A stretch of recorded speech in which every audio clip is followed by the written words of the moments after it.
Okay. Good morning, everyone. I'm very pleased that we can start now with the meeting. Please excuse the delay due to some technical problems.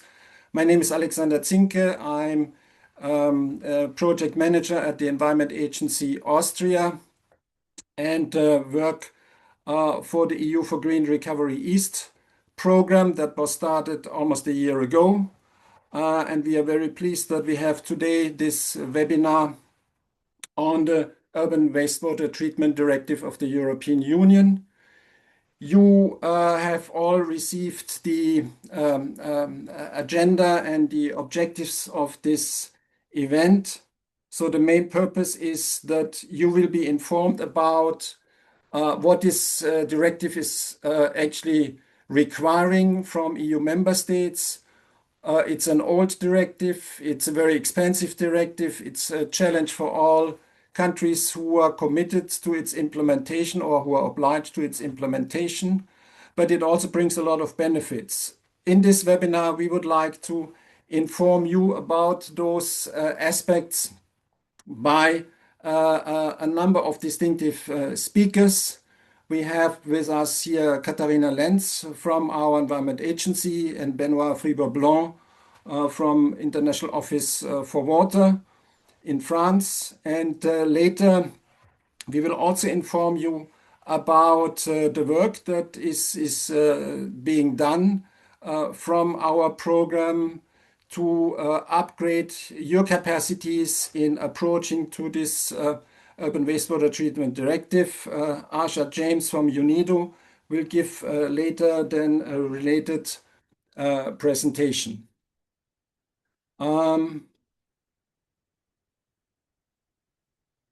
Now, let me briefly introduce our speakers. Just a second.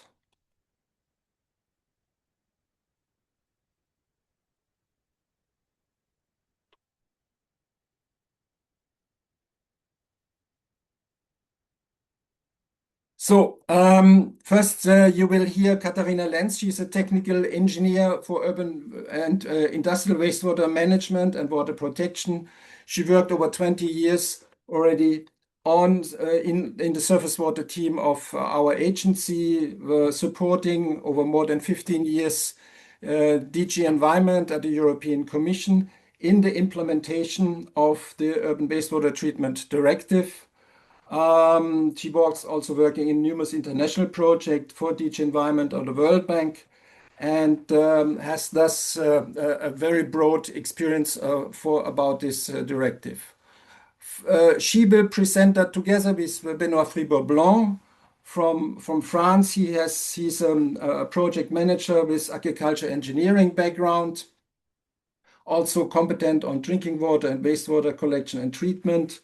He's based in Limoges in central France and has over 25 years of professional experience and 12 years in supporting the European Commission DG Environment in assessing the progress and situation of the directive implementation. So both of them will not only present the directive and the information system, but they will also share with you the experience that was made in Austria and France. And before we start with their presentation, I would like to invite the program leader of EU4Green Recovery East, Mr. Gerhard Pulver, for a short welcome. Gerhard, please. Thank you so much, Alexander. Good morning. As Alexander already mentioned, my name is Gerhard Pulver, and I'm the program lead for EU4Green Recovery East. We started the implementation phase of our program mid-year, and we are now launching the implementation with great steam. And this webinar is one of those activities. For those who are not yet that familiar with our program, EU4Green Recovery East is not only about the water sector, but it also includes circular economy, legal alignment with the EU acquis on environmental matters, environmental data management, and transboundary environmental cooperation. The webinar is the first truly regional event of our program with participants from all 5 countries of the program joining this webinar. So welcome to everyone. And I think the strong interest in this webinar confirms that the topic is of relevance. We have more than 150 participants now. And I wish us all an interesting learning and discussion opportunity. Thank you so much. Okay. Thank you very much, Gerhard. And then I'm handing over to Katharina to start her presentation and inform us first about what is it all about, this Urban Wastewater Treatment Directive. How can countries become compliant, and what was the experience so far across the EU, and then both for Austria and France together with, which you present together with Benoit. Katharina, please, you have the floor. Yes, thanks a lot, Alexander and Gerhard, for the nice introduction, and welcome to all participants of the meeting. It's really great that so many people are here and join the webinar today. As Alexander already mentioned, I will start the presentation with a review of the old directive. The old directive is now was 30 years old, and the first part of the presentation will give an overview where the European member states are at the moment, and what went well and what were really challenges when implementing the old directive. I will start with the general goal of the Urban Wastewater Treatment Directive. As you all know, the overall goal of the directive is the protection of the environment from the harmful effects of urban wastewater. And it gives clear standards for the collection, treatment, and discharge of urban wastewater, and also for the treatment and discharge of biodegradable industrial wastewater from food industries. More specifically, what are the contents of the directive? The content or the directive asks member states to designate urban wastewater agglomerations. So these are sufficiently concentrated areas where inhabitants or industrial activity is sufficiently concentrated for wastewater to be treated. Then the directive asks for the designation of so-called sensitive areas. These sensitive areas are, for instance, areas where surface waters or marine waters are eutrophic or at risk to become eutrophic, or areas which are used for drinking water abstraction, for instance. So these sensitive areas are areas where more stringent treatment and secondary treatment is required. Article 3 of the directive specifically asks member states to implement wastewater collection in all agglomerations above 2000 PE population equivalents. Article 4 demands member states to implement secondary treatment, so which means carbon removal in all agglomerations above 2000 PE. And finally, Article 5 requested member states to implement tertiary treatment. So this in particular means nutrient removal in agglomerations above 10,000 PE, discharging into sensitive areas. The directive came into force in 1991, so this is already some years ago. And the different member states had different deadlines or implementation deadlines for this directive. So first of all, the EU15, so these were the member states which entered the European Union before the 1990s or in the 1990s, as for instance, Austria did. Here the deadlines were that all agglomerations above 10,000 PE had to comply with the directive in 1998. The agglomerations discharging into sensitive areas. Then the agglomerations above 15,000 PE discharging into normal areas had to comply with the directive in 2000. And all smaller agglomerations above 2,000 PE had to comply with the directive in 2005. The so-called EU12, so these were the member states which entered the European Union in the year 2000 to 2010. They had individual implementation deadlines for agglomerations of different sizes set in the individual accession negotiations. And the last deadline was the one for Romania, which expired in 2018. The last country to join the European Union was Croatia, and here the implementation deadline was in the year 2023. So you can see it was already approximately 10 to 14 years for the member states to become compliant with the directive. Where are we at the moment? If we have a quick look at the agglomerations, I already explained what agglomerations in the sense of the Urban Wastewater Treatment Directive are. What you can see here on these two figures is an overview of the number of agglomerations in the EU27, and also an overview of the generated load of these agglomerations. We have in total nearly 20,000 agglomerations above 2,000 PE, and they generate a load of in total 540 million population equivalents. So what is also very clear, though, if we have a look on the number of agglomerations, then the small fraction amounts to the highest fraction. If we look at the chart, the pie chart dealing with generated load of these agglomerations, then it's the big agglomerations, those above 100,000 PE, which are generating the biggest part. The population which we are facing in the EU27 is 450 million inhabitants. So as you can see, the agglomerations, the definition of agglomerations does not only include the inhabitants, but also includes population equivalents originating from tourists or also from industry. How far are we with the directive? A very quick overview of the most important articles of the directive. Let's start with the Article 3 with the collecting system. What does the directive require? The directive requires that wastewater in agglomerations above 2,000 PE is collected in sewer systems, so in sewer channels. And there is only one exemption. If sewers do not benefit the environment, or if they involve excessive costs, then it is allowed to imply so-called individual systems if they provide the same level of environmental protection as sewer systems. What are these individual systems? These are, for instance, domestic or small-scale wastewater treatment plants, constructed wetlands, or also cesspools and septic tanks. According to the directive, an agglomeration is compliant if at least 98% of the generated wastewater is collected in sewers and individual systems. So you can see it here. There is an overview of the degree of compliance for all countries. And you can see it here that we have a very high compliance rate for this Article 3 for the collecting system.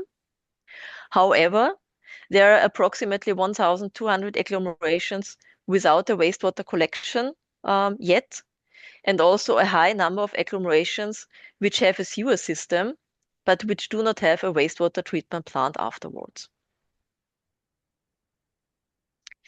How far are we as regards the type of wastewater treatment we have in Europe? You can see it here on the pie chart.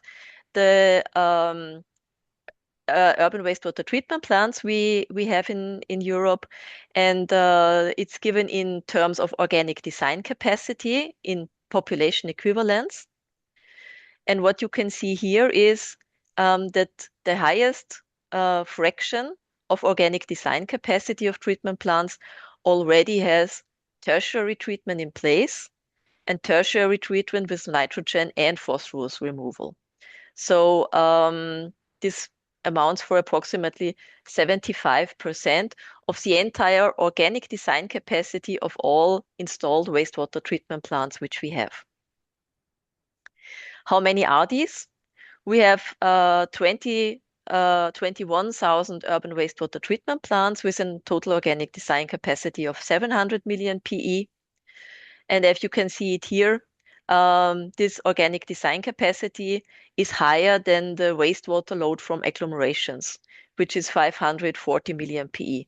So we already have some reserve in the wastewater treatment plants which are already built. How far are we with the sensitive areas? You see here on a map an overview of the European countries and the designation of sensitive areas, so areas where more stringent treatment is required. And without going into too much detail, you can see that most of the area of Europe is already covered with territory which requires tertiary treatment. So these are all the gray parts you can see here. 74% of the area of the EU27 requires tertiary treatment. The reason why this is the situation is that big parts of the seas surrounding Europe were designated as sensitive areas. So, for instance, the Baltic Sea, parts of the Black Sea, the Danube Delta, and also the North Adriatic Sea are sensitive areas. And what the directive requires is that the catchment areas of sensitive areas provide the same treatment level as urban wastewater treatment plants directly discharging into sensitive areas. So for this reason, many countries in Europe decided to apply tertiary treatment in the entire area. Maybe you can see it also here. So there are in total 16 member states which have designated the entire national territory as sensitive area, or which decided to apply tertiary treatment in the entire country. And 11 member states, covering big member states like, for instance, Spain or Italy, which decided to designate only parts of their country as sensitive area.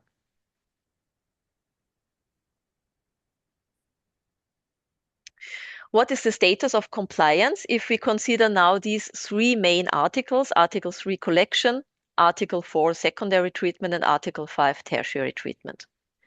So what you can see here is the degree of compliance for EU 27 as regards Article 3. So we are 93% compliant with Article 4. So this means it's secondary treatment.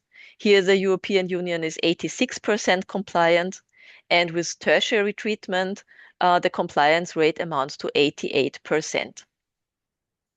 The wastewater load which is concerned for tertiary treatment is lower than the one for secondary treatment, because not all wastewater treatment plants above 10,000 PE require tertiary treatment, and of course the agglomerations below 10,000 PE also require no tertiary treatment. Compliance over time from 2016 to 2020. You can see it here, the compliance rate was very stable. So we are here now at the moment, if we take or count together all the three articles, the overall compliance rate in the year 2020 amounts to approximately 80%. And this was very stable over the last year. So there were small improvements made. But please keep in mind that here the number of countries considered also varied. For instance, in 2016, UK was still included, which was not anymore included in 2020. On the other hand side, Romania passed their final implementation deadline, so it had to be compliant in 2018.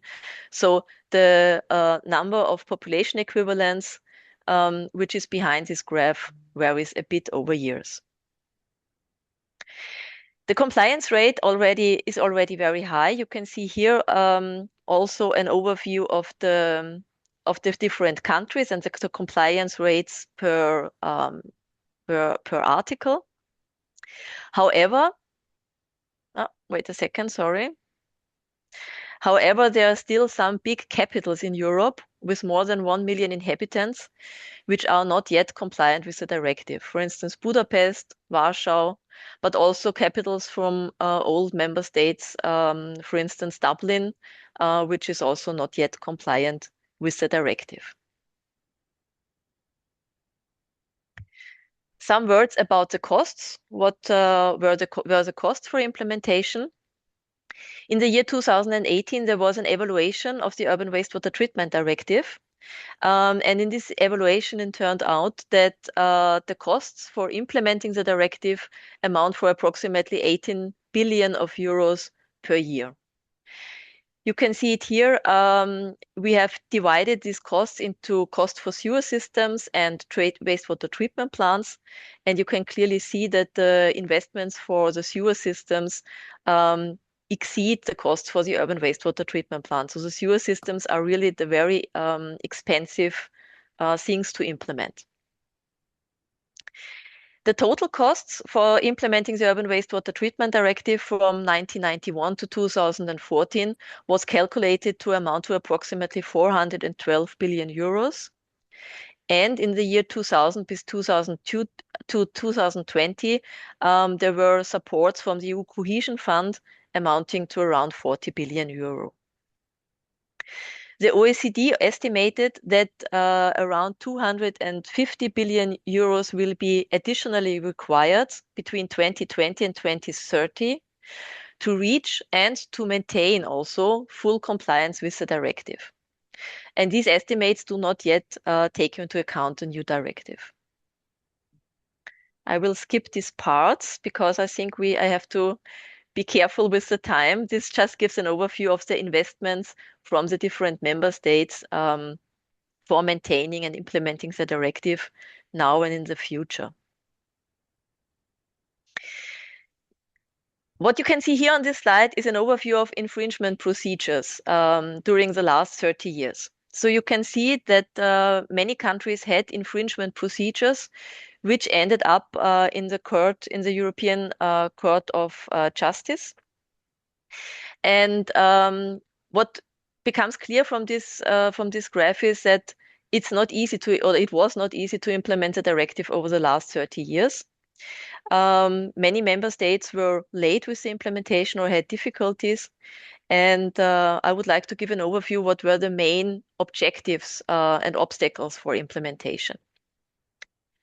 On the one hand side, over-ambitious targets were a real obstacle for many countries. So the efforts which were required for implementing the directive were underestimated, and the targets were partly over-ambitious as regards the time frame and also as regards the scope. Some countries were facing a lack of institutional, administrative, or technical capacities to implement the directive, or also the inability to effectively use and allocate funds at the local or regional level, or the inability or the difficulty to implement really large-scale projects. In some countries, there were problems with public procurement and also with inaccurate population forecasts. So, for instance, Slovakia and also Romania, they had to review the size of the agglomerations because the definition of the agglomerations was overestimated. And on the other hand side, the installations of the treatment plants were undersized. In some countries, it was a lack of a political will to prioritize the implementation of the directive and also to channel the necessary resources for implementation. In some countries, for instance, like Belgium, institutional reforms were obstacles for the implementation. In Belgium, there was the case where there were institutional reforms to secure the unity of the country, and these institutional reforms led to a delay in implementing the Urban Wastewater Treatment Directive. And what was also a case for some countries is public resistance. There was, for instance, an example that in Greek, people were resistant to connect to sewer systems when they already had individual systems in place. And this, for instance, was really a challenge for Greece to become compliant with the directive. Very briefly, some words about the benefits of the directive. So I think this is one of the most important issues. You invest a lot of money in urban wastewater treatment infrastructure and in wastewater services. And now from the directive or from implementing the directive over the last 30 years, we can clearly see also what the benefits of this directive, not only what the costs were, but also what the benefits of this directive were. In 2018, there was an evaluation of the directive in terms or in the context of the European water fitness check, where all water directives were, or the most important water directives were evaluated. They were evaluated as regards effectiveness, efficiency, coherence, relevance, and EU added value. And if I start with effectiveness, I just would like to show you two graphs or two figures, I think, which show the effectiveness of the directive very clearly. The directive is was highly effective due to very clear and simple standards or guidelines. It was very clear and strict. And as you can see it here, it led to a clear reduction of emissions from urban wastewater. You see here the emissions as regards BOD, nitrogen, and total phosphorus in the year 1990 and in the year 2014. And you can clearly see that the emissions as regards BOD decreased by 60%, decreased for total nitrogen by 30%, and decreased for total phosphorus by 44%. The directive also led to an improvement of water quality. You can see here in the second figure the typical concentrations of BOD, of biological oxygen demand in European rivers. And you see that the average concentration of BOD clearly decreased from approximately 6 or 5 milligrams of liter oxygen to 2.5 milligrams. So this is an effect which can be clearly attributed to the implementation of the directive. Efficiency. The directive was evaluated to be highly efficient, even with very conservative estimates as regards the benefits. We heard it beforehand, the cost for the directive amount to approximately 18 billion euros per year. The benefits were calculated to amount to approximately 30 billion euros per year. So you can see that the benefits of the directive, for instance, benefits as regards improvement of surface waters or as regards bathing waters, the benefits clearly exceeded the cost of the directive. As regards coherence, the directive is coherent with other EU water directives, and moreover, it represents one very specific or very clear measure or basic measure to comply with the requirements of the Water Framework Directive. It also helped to comply with the Bathing Water Directive and also with the Drinking Water Directive. So for the future, some improvements for coherence were identified, which is now given in the new directive. Relevance. The directive is still relevant, so we are not in the EU27, you saw it from the implementation, we are not yet finalized or finished with the directive. And we also see, so this is just a very quick picture as regards surface water bodies in the EU27, which do not comply with the Water Framework Directive due to pressures from point sources. So there are still 21% of all surface water bodies in Europe which are still facing pollution from point sources. And here, of course, agglomerations and urban wastewater treatment plants share or contribute to this failure. Finally, EU added value. It is clearly given that the directive offered a clear added value to the European Union. It complies with the principle of subsidiarity. And it could be also clearly shown that, for instance, or especially as most of the rivers in the European Union cross national borders, it was really important to define uniform standards which is only for wastewater treatment, which is only possible if you have a very strong legal basis and strong legal requirements. So the effort or the achievements which we see for the European Union were only possible with the implementation of the directive. before I hand over to Benoit, which will now give an overview of the implementation of the directive in France, maybe some finalizing words.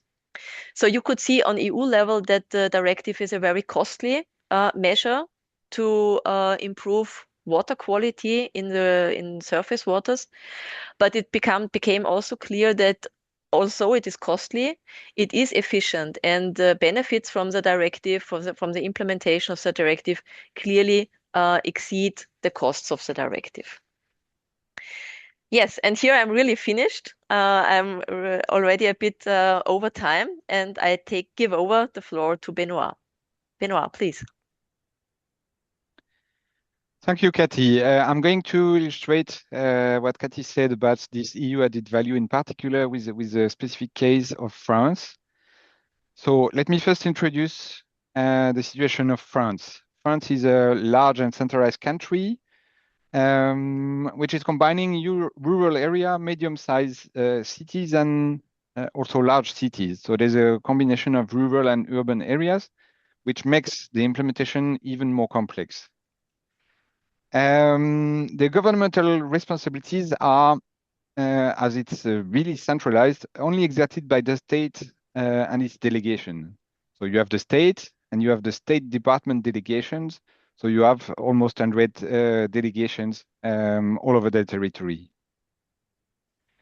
The national state defines the national legislation and is responsible for reporting to EU. And the state department delegation are exerting the water authority, including the permits, the water police, for all the treatment plants above 20 population equivalent, so really the tiny ones, up to the tiny ones. On the other hand, we have municipalities, and there's a really big number of municipalities with 36,000 municipalities. They have no legislative powers, but they are responsible for providing water and wastewater services for all the citizens. And to do that, they have organized public wastewater services, and they have very often gathered together. That's why we have almost 20,000 wastewater service to manage the collective wastewater. That means the sewer and treatment plants, and 2,400 for the individual and appropriate systems, so the septic tank and cesspools that Cathy presented before. France has also a dual system with an administrative organization with the state in relation to the EU authorities, the 13 regions. And then in each region, there's a certain number of departments, and then those 26,000 municipalities. On the other side, there's a water organization with 12 basins and 6 water agencies and 5 water offices for the Far Island. And each water agency has delegations to have the actors active at a more local level. So, of course, as the delineation of the administrative organization and the water organization are different, there are overlaps. So there's a need to have a system that works to manage the entire this entire complex organization. In terms of historic implementation, France started in 91 with a limited number of wastewater systems and treatment plants. The wastewater were directed in many cases to the river, but not always treated. And for instance, Marseille, which is a more than 1 million inhabitant city, had its treatment plant first effective in 1994, so after the entry into force of the directive. So on the bottom of the slide, you see the number of treatment plants with time. So we see that in the 50s, it started with 50, and mostly the very big cities like Paris, where Paris had already a treatment plant in the early 90s. 19th century. And then in 2000, there are already 12,500. And so, of course, on the right-hand side, you see the evolution from primary treatment in orange to more stringent treatment in the dark green. And you see the rapid evolution that occurred between 1991 and 2015. So in the 50s to 70s, there was a progress on treatment with a focus on organic pollution and industry. From the 70s to the 90s, a rapid increase of the number of treatment plants and for cities. And then the maturation of this was made possible by the Urban Wastewater Treatment Directive, with a focus on the treatment plant and the development of smaller collective plants for even small cities and villages. And in the recent period, the rural area was more in focus, and of course the most stringent. Let me go now to the current situation. So the current situation in 2021, we have 22,600 treatment plants with a capacity of 100 million population equivalents and an estimated value of around 30 billion euro. We have 78 million population equivalents effectively treated, and we have almost 2.3 billion of cubic meter wastewater treated. The length of the sewer is about 425,000, again with an estimated value of around 130. And we have 22 million connection to households.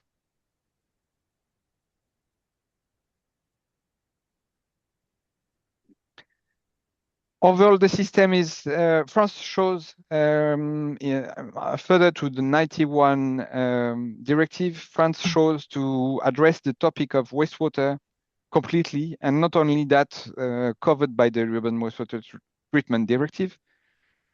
So there are 3,300 treatment plants which are covered by the directive, and they're treating 74 million population equivalent. The 74 million population equivalent represent about 47 million inhabitants, and the rest is for economic activities. And the rest of the treatment plants, they are covered by the national authorities, and they are treating 9 million population equivalents, which means 7 million inhabitants plus economic activities. And the last part is the individual and appropriate systems. So we have almost 6 million individual and appropriate systems. And the national law, which is implementing the Urban Wastewater Treatment Directive, covers also this part and oblige the municipalities or intermunicipalities to establish a control service to check that those installations are working well. And it covers the remaining 13 million inhabitants. So it's a full coverage of the wastewater part and the domestic wastewater. And on the bottom of the screen, you see the level of treatment, depending on the size of the treatment plant. The figure are from 2015, but they have not evolved a lot since. And so you see that for all the treatment plant covered by the directive, it's the majority of the load is tertiary treatment, and then a proportion is secondary. And for the smaller one is secondary or tertiary, and for some parts, it's the level of treatment is less known. Of course, the smallest, it's most often secondary, but it's not fully known. And when we look really at the compliance to the directive in 2022, so here it's the situation in 2022, that's really the latest available information. 67% of the territory is sensitive area. As Cathy explained, they have to implement tertiary treatment only for those agglomeration above 10,000 population equivalent. As I explained before, the state services are controlling the situation, but the management is done by local authorities. And this is then reflected in the compliance situation here. It's really France is experiencing difficulties to reach full compliance, and we see the temporal trend on the left-hand side of the slide, where you see that from year to year the compliance is not improving slowly or decreasing in some cases. For instance, in 2022. Some big agglomerations had issues with compliance, and then the level of compliance decreased.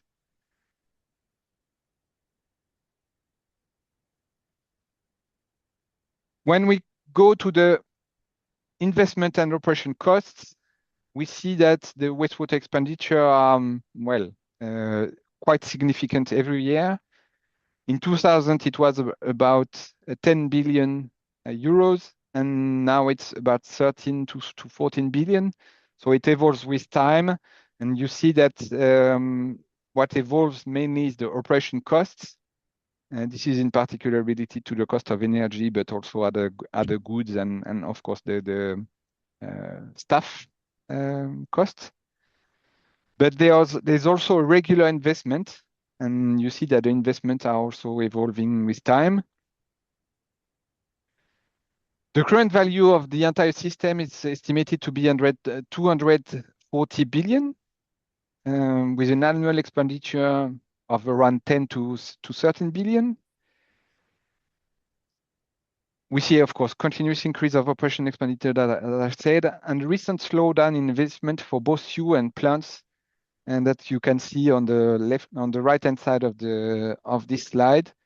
This is related to some national policies where they diverted part of the subsidies from water and wastewater to other topics, especially on biodiversity preservation, etc. So the situation in France is such, and it's regularly controlled, and as you have seen in my different slides, it's also under watching. With an dedicated information system, and the collection of information involves 150 staff members of the authorities to have the full set of information so that the policy level can decide on the next steps. And then I pass again to Cathy for Austrian. No, sorry. My last slide. So lessons learned about this situation. France applies the subsidiarity principle. So of course it goes from single household to small settlements to large cities. So it covers the full spectrum.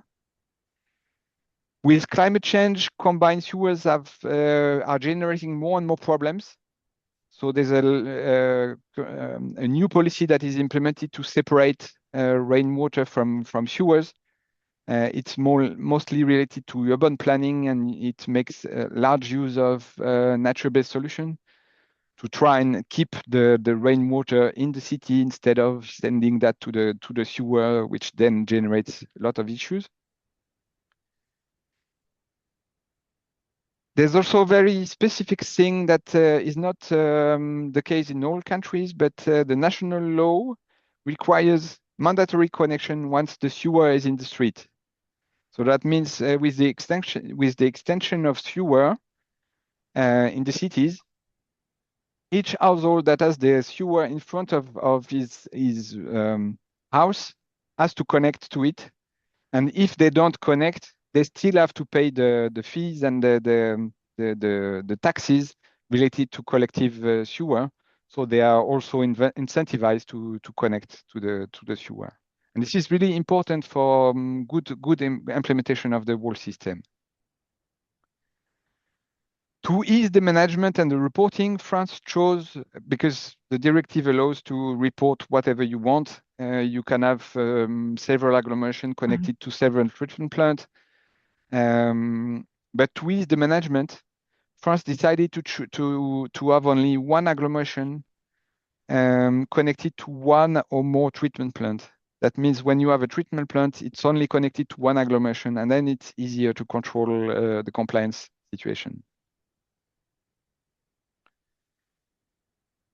As I said before, there's a lot of different institutions involved in the wastewater management. It's also the case in other water topics, but it's in particular really important for wastewater management. And France used a national common water language that was progressively elaborated with scientists and with water experts, which allows to name the things the same. So yeah, so that everyone speak of the same information. What is a treatment plant? What it includes? What it excludes? Etc. Etc. And there's also a single national database for all the wastewater data. And the single database is accessible to all the authorities in charge with specific passwords. So they have specific rights on one or the entire one part of the database or the entire database. So it allows everyone to be involved in a single system. Unfortunately, wastewater goes underground. So for citizens, it's really hidden. And it's really necessary to have regular education on wastewater. And the fact that there's a common water language also helps to disclose regularly information with website, etc., etc.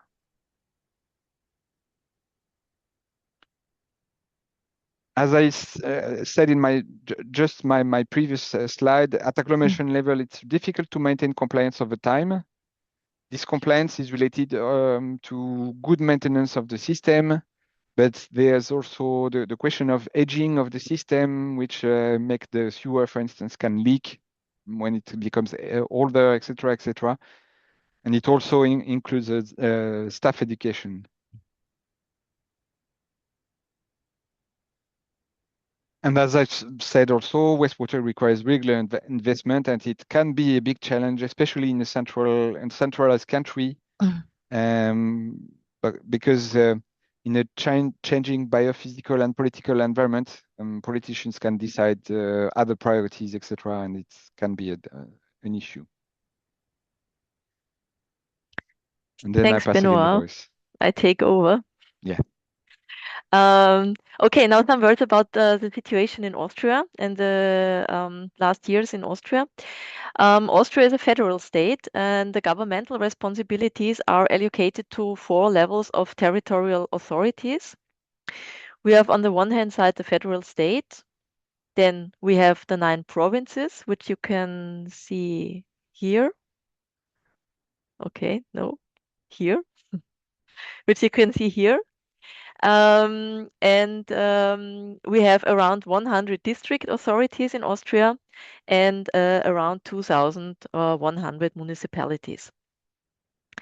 For water protection legislation, the federal states act as a legislator, while the provinces are responsible for administering environmental law.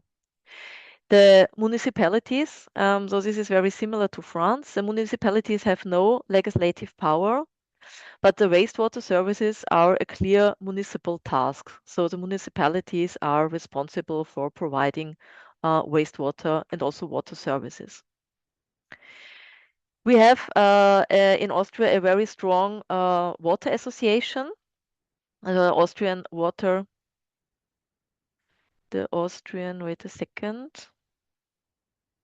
The Austrian Water and Waste Management Association, and I will explain the importance of this association on my next slides. So maybe just here some other pictures of Austria. So you see here the topological situation. So we have here in the western part high mountains, and here the country is rather flat. And here on the figure below, you see the urban wastewater treatment plants. All the blue points are wastewater treatment plants. In Austria, all the urban wastewater treatment plants above 2,000 PE provide tertiary treatment, and most of them are equipped with nitrogen and phosphorus removal.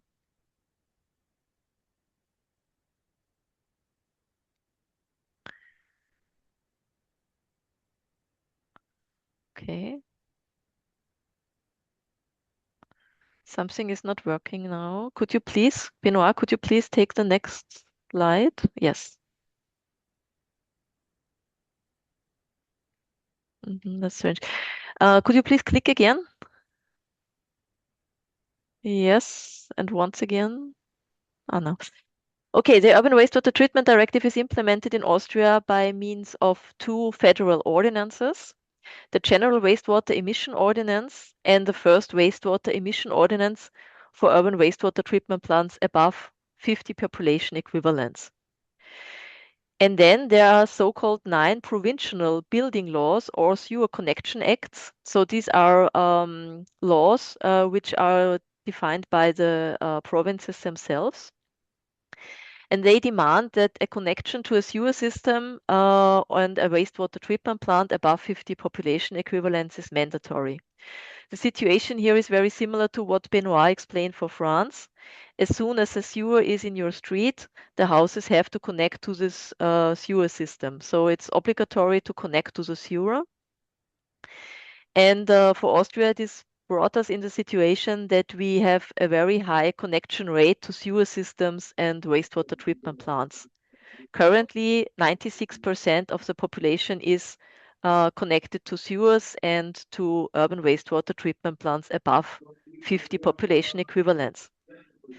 Treatment plants which are below 50 population equivalents are considered as domestic wastewater treatment plants and are part of the individual and appropriate systems. So you can see here the connection rate raised from 1970 onwards. And currently, so you can see here pictures, the connection rate divided by the different districts. You have some areas where the connection rate is below 88% and other parts which are already above 99%. And this situation is due to the topological situation of Austria. In the lowlands, where we have central collecting systems without pumpings. Then you have rather the big urban wastewater treatment plants. The same is true for the alpine valleys. Then you have central collection at the bottom of the valleys and also rather bigger urban wastewater treatment plants. And for hilly regions, you have also smaller wastewater treatment plants. What is the situation in Austria? You can see it here. So the overall organic design capacity amounts to 22 million population equivalents. And in total, we have 29,000 wastewater treatment plants. The wastewater treatment plants, which are in the scope of the Urban Wastewater Treatment Directive, are 633, amounting to 21 million population equivalents. Then the smaller fraction, which is from 51 to 2,000, these are around 1,000 wastewater treatment plants. And then we have quite a lot of smaller systems, small and domestic wastewater treatment plants, which amount in total to nearly 30,000 small systems. Okay, I'll try to go to the next slide. Yes, thank you. As we're running short in time, I think I will just say a few words. This is just how wastewater treatment is organized. In Austria, maybe the most important or interesting part is this graph here on the right side. So you see that most of the wastewater treatment is organized, or most wastewater treatment plants are run by associations. Smaller parts are run by the municipalities themselves, and also a small part is run by municipal enterprises. But the solution which is most commonly chosen are associations. So this means that several municipalities and also sometimes industries join together to provide urban wastewater treatment. This form of organization is also clearly fixed in the Austrian Water Act. What were the costs for implementing wastewater treatment? From the late 1950s to 2022, around 52 billion euros were invested in the Austrian wastewater infrastructure. Since 1993, also supported by federal funds. And you can see here on the right side how the wastewater infrastructure was financed. big part from the wastewater treatment fees, nearly 40%, also a big part from federal funds, 30% here. What's important to mention is that in Austria, funds are only granted in case the agglomerations request a minimum wastewater treatment fee from the inhabitants. So this is an important prerequisite. From 2023 to 2029, further investments of around 3 billion euros are required. The highest investments are required for the sewer systems because the sewer systems in Austria are partly more than 50 years old. They need renovation. So this is a very expensive part, and 20% are required for urban wastewater treatment plants. What you can also see here is an overview of funded subsidized investments from 1993 to the year 2024. And you see here that there were large investments in the 1990s and that the investments decreased a bit since I would say since 2010 and onwards. Next slide, please. Now, some words concerning the implementation or the evaluation of wastewater treatment in Austria, also with regards to the Urban Wastewater Treatment Directive. So, urban wastewater treatment started in Austria in the 1950s. Why was this the case? The case was that in these years or in this century, eutrophication of surface waters became visible and became really a problem for Austria.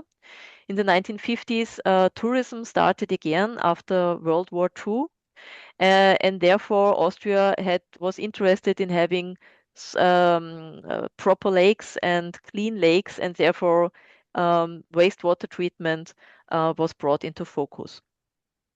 In the 1950s to the 1970s, Austria started with wastewater treatment plants with mechanical treatment.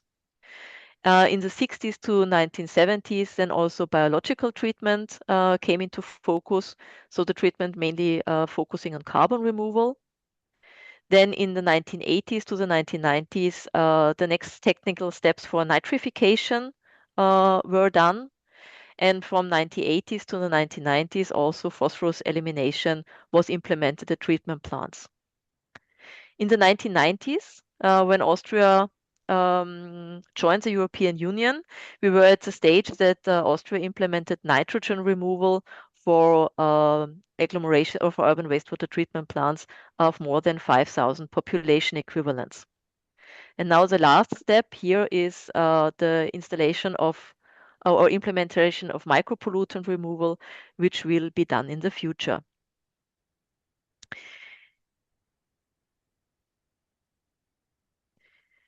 Austria decided to, when it comes to the implementation of sensitive areas, Austria decided to not designate sensitive areas, but to apply phosphorus removal in the entire of the national territory. So this was application of Article 5.8 and 5.2.3 for total phosphorus.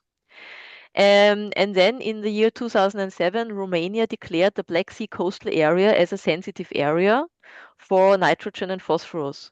So as Austria, or 96% of the Austrian territory is located in the Danube River basin, it became clear that Austria had to do something because with this designation of the sensitive area, we had to provide nitrogen and phosphorus removal also for all wastewater treatment plants. What happened was that in 2006, the biggest urban wastewater treatment plant in Austria, this is a Viennese one, was upgraded to provide nitrogen removal. And with this upgrade of the biggest wastewater treatment plant, we reached elimination rates of more than 75% for total nitrogen and total phosphorus in Austria. This means that from 2006 onwards, we could use one article of the directive. This is a combination of, or this is Article 5.4, which says that tertiary treatment is not required in each single agglomeration above 10,000 PE if the entire incoming load of total nitrogen and total phosphorus is removed by at least 75%. What you can see here on this figure is the removal rates for total nitrogen and for total phosphorus.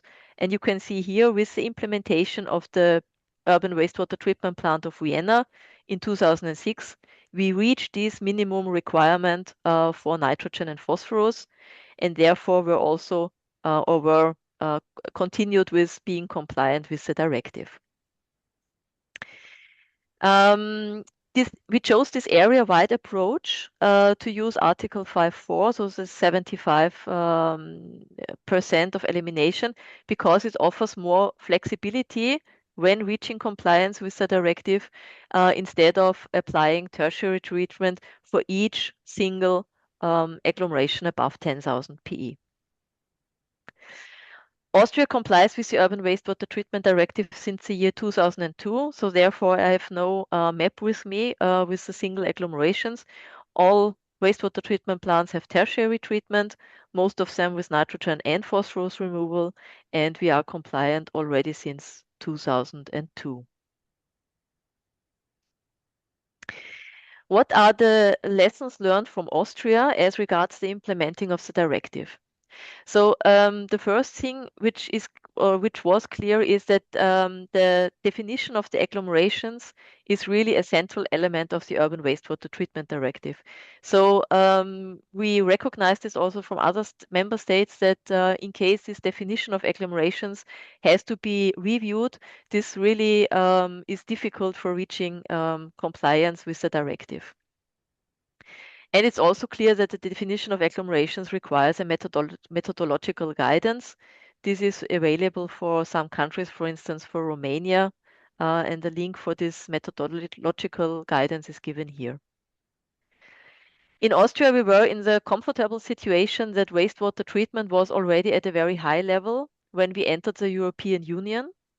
And therefore, we can define one agglomeration as a sewer catchment area of one urban wastewater treatment plant above 2000 PE.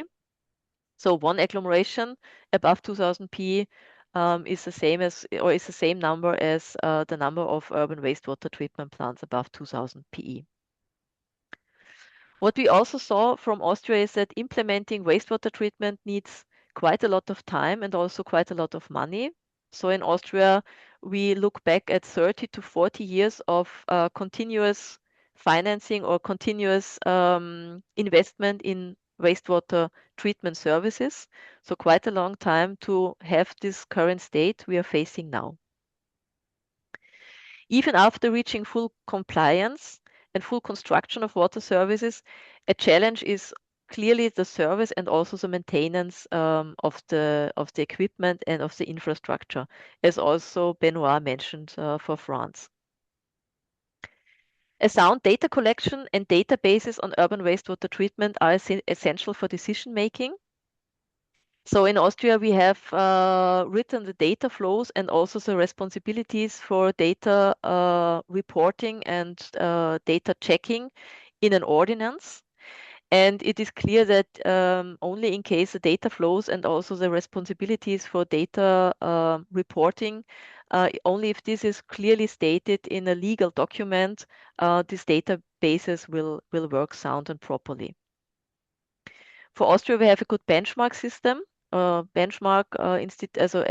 Water Association is doing some benchmarks, and these are also helpful when implementing the directive. A real lesson learned from Austria was that some issues like, for instance, water permits or also the allocation of funds could be connected to conditions. So, for instance, we have the situation in one of the Austrian provinces that the water permits foresee an obligation to report operational data to the provincial administration. And this really helps because in these provinces where the water permits contain such a condition, the data flows are very well established, and the countries or the provinces can act quickly. And also the second thing, funds are in Austria only granted in case minimum wastewater tariffs are requested from the agglomeration. And funds are also only granted in case an obligation to report data regularly is implemented. The last very important lesson learned from Austria is that wastewater associations are really essential. So we in Austria, we have a very strong wastewater association. And we made the experience that this strong wastewater association helped a lot to raise awareness for the importance of wastewater treatment, also among the public. And that this wastewater association is also very important for supporting education of the operators of wastewater treatment plants and also for knowledge exchange. So wastewater associations are really a very important part, as can be seen for Austria. With this, I am already at the end of the first part of the presentation of the lessons learned from the old directive. And I would like to give the floor now to open questions and a discussion. Thank you, Kati. Thank you, Benoit.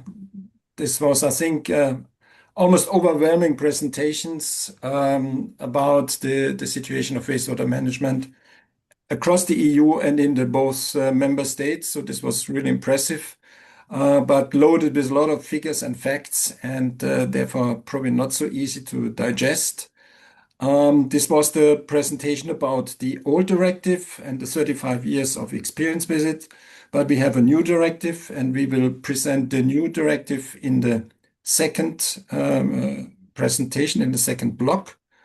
So, question to Bo. Are there any questions Yes. among participants?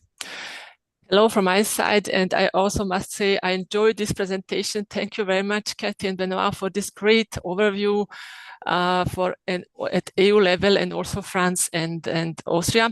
And so far we have only one question, but it is related to micropollutant removal, and I would shift it to the second part. But I have two questions. I have one question for Benoit. You mentioned that France is experiencing difficulties to reach full compliance. Can you comment on this in specific compliance with the collection or with treatment? This is very interesting to hear. It would be very interesting. Over to you, Benoit. Yeah. The key difficulty is that the country is responsible for reporting and to manage and control the implementation of the directive, but it's the local authorities who have to really manage the treatment plant and a sewer network. And in some cases, the local authorities have not sufficient resources to maintain or improve the local situation with the treatment plant, or they may encounter some difficulties with staff members or other issues. And sometimes they do not forecast fully the changes or the need to adjust the situation. And they also encounter difficulties with climate change, with a lot of rainwater coming to the treatment plants that creates issues with the wastewater treatment plant. The most common uncompliance stems from the tertiary treatment. The tertiary treatment with nitrogen and phosphorus is not always fully easy to implement and to maintain, especially when the flow is varying too much. And France is also quite a significant touristic country, and the variation of the load can also generate some issues in the compliance. The issue comes also from the fact that compliance is related to the monitoring program, and the monitoring program needs to be very detailed. So that means every single monitoring made is reported to the central database. And in some cases, an unusual situation can be excluded from the compliance calculation, but it's not always the case, and it's really complicated to maintain this. And I think also one of the challenge that France is currently trying to focus more is the the article for the most stringent treatment, the article that France is using, because France has chose to have application of the directive for most stringent focused on individual treatment agglomeration. The advantage of using an alternative, so-called Article 5.4, that allows to calculate the compliance, that allows to calculate the load and the performance on the load for nitrogen and phosphorus, embedding a full set of treatment plants allows to balance out in some cases the unusual situation that one single agglomeration can encounter, because you can have one single agglomeration that is not compliant, but calculated at the level of the territory that receive the wastewater, the sensitive area that receive the wastewater. If you combine 10, 15 cities, if one is not fully compliant, does not reach 75% of reduction for nitrogen and phosphorus, the others may reach 90%, and then it balances out. Okay, thank you very much. In between, we received one question. I think both Kathy and Benoit can answer it. As far as I understand, it means which, I mean, it is rated for the treatment plant bigger than 150,000 PE in sensitive and in not sensitive areas. So which quality parameter in effluent needs to be set if the plant is in sensitive area and not in sensitive area? In Austria, we have it. Kathy, can you help me? It is in this first wastewater ordinance. Kathy, you have to unmute your microphone. Yes, I mean, in Austria, it's in the first thing is to which parameters you refer. I think the question refers to nitrogen and phosphorus. Which or to quality? BOD or I think COD. to all. I mean, currently are organic and nutrient. I mean, we have BOD, COD, and nutrient. I mean, phosphorus and nitrogen. Yes. I would. I mean, I can say it where we have it in Austria. But I think it would be good to stay or to stick to the requirements from the directive, from the Urban Wastewater Treatment Directive. So in Austria, we have a minimum reduction rates for BOD of 95% and for COD of 85%. Reduction rate, no matter whether discharged into sensitive area or not. And we have emission limit values of 15 milligrams per liter for BOD and 75 milligrams per liter for COD. Is this for the big? I mean, because in Austria it's regulated for. Yes, this is for the big. Yes. This is for the big ones. And wait a second.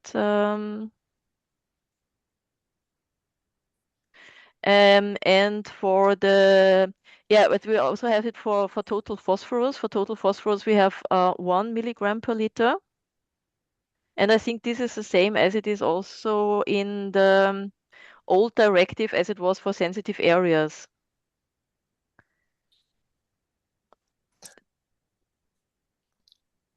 Okay, thank you very much to both of you. I'm not sure if this is fully answering the question from Moldova, but that's maybe also an aspect to be further reflected in some future bilateral talk.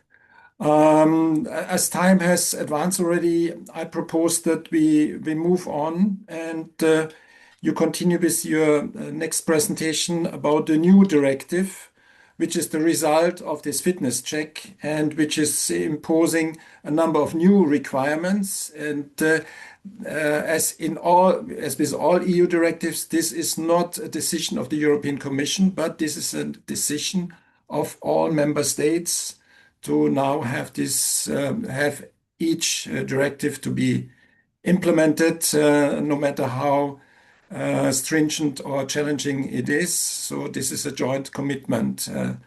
So I hand over to you back for the new directive. Thank you. I'm going to first introduce the situation for Europe, and then pass the voice to Katharina for the Austrian situation, and I'll come back for the French one.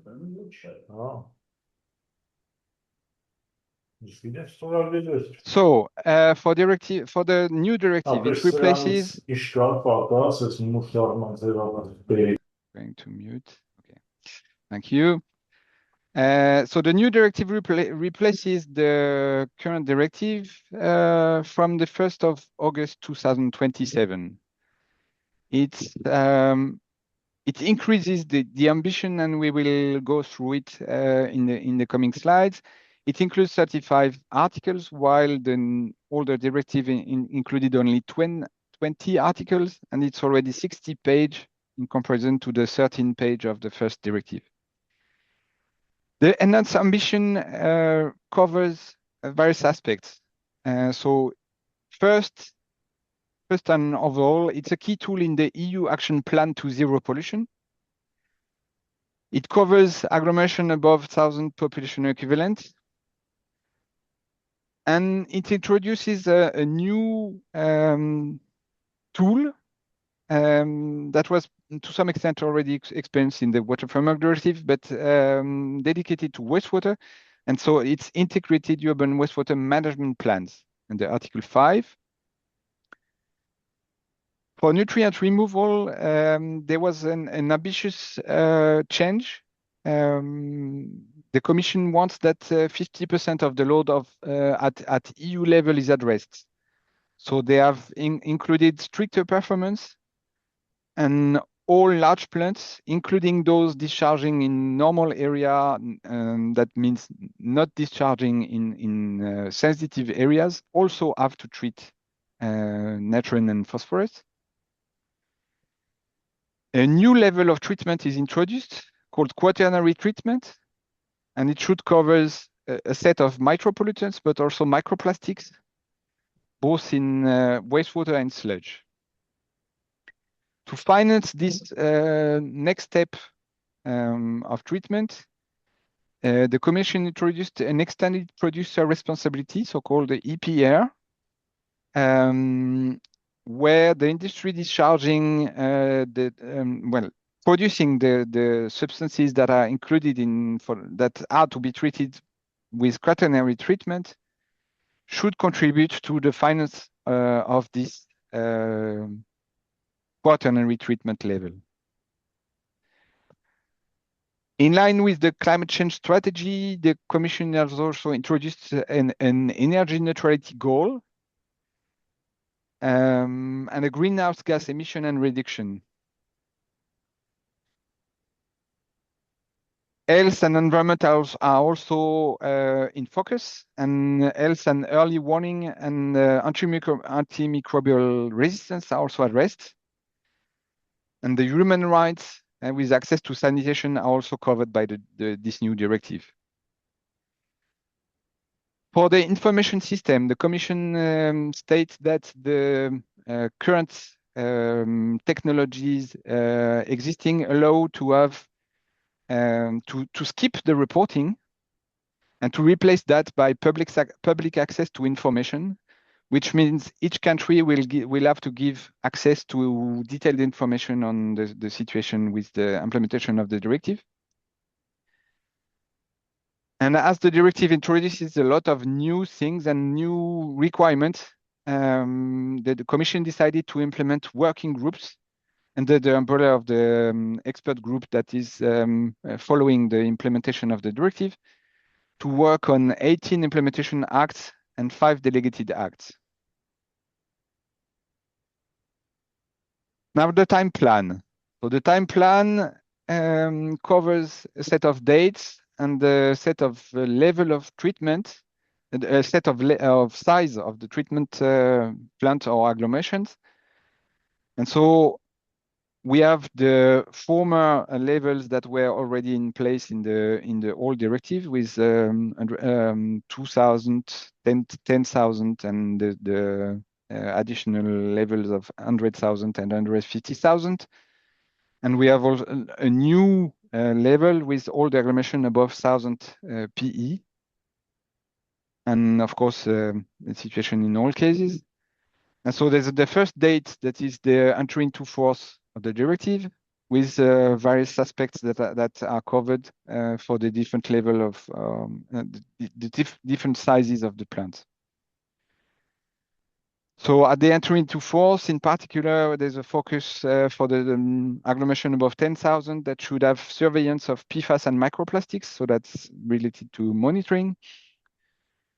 There's an aspect that is related to what type of what is to be done for the agglomeration above 2,000 and above 1,000. So in particular, the domestic wastewater have to be collected, and the collected wastewater have to be treated. And then there's a set of steps that follow quite rapidly after the entry to force of the directive. In particular, we have the list of agglomeration which require an integrated wastewater management plan by mid of 2028, energy audit for all the agglomeration above 100,000 by December 2028, and then there's a start of this implementation of this energy part with 20% renewable energy that have to be used from December 2030.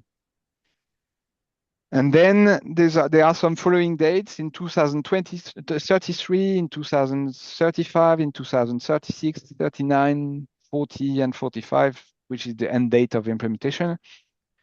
And you see that for the very big, there's a progressive evolution in terms of the number of plants covered by tertiary and most stringent treatment and quaternary treatment. For the agglomeration above 100,000, the integrated urban wastewater management plans has to be implemented in 2033. And then there's also an evolution of the number of plants of agglomeration to be included to have tertiary treatment and quaternary treatment all along the timeline.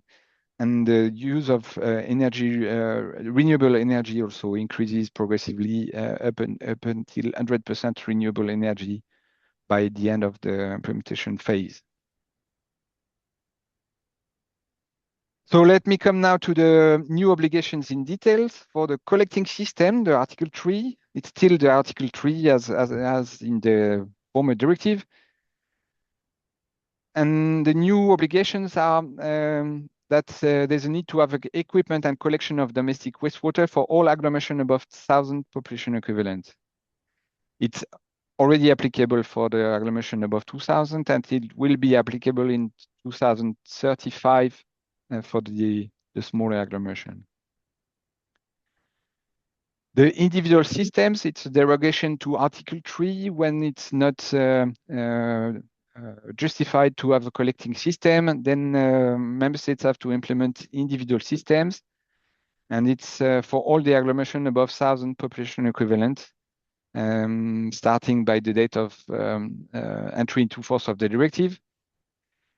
And for the agglomeration above 2,000 population equivalent, there's a need for the member states to provide justification if the individual system, the load from individual systems overpass 2% of the national load.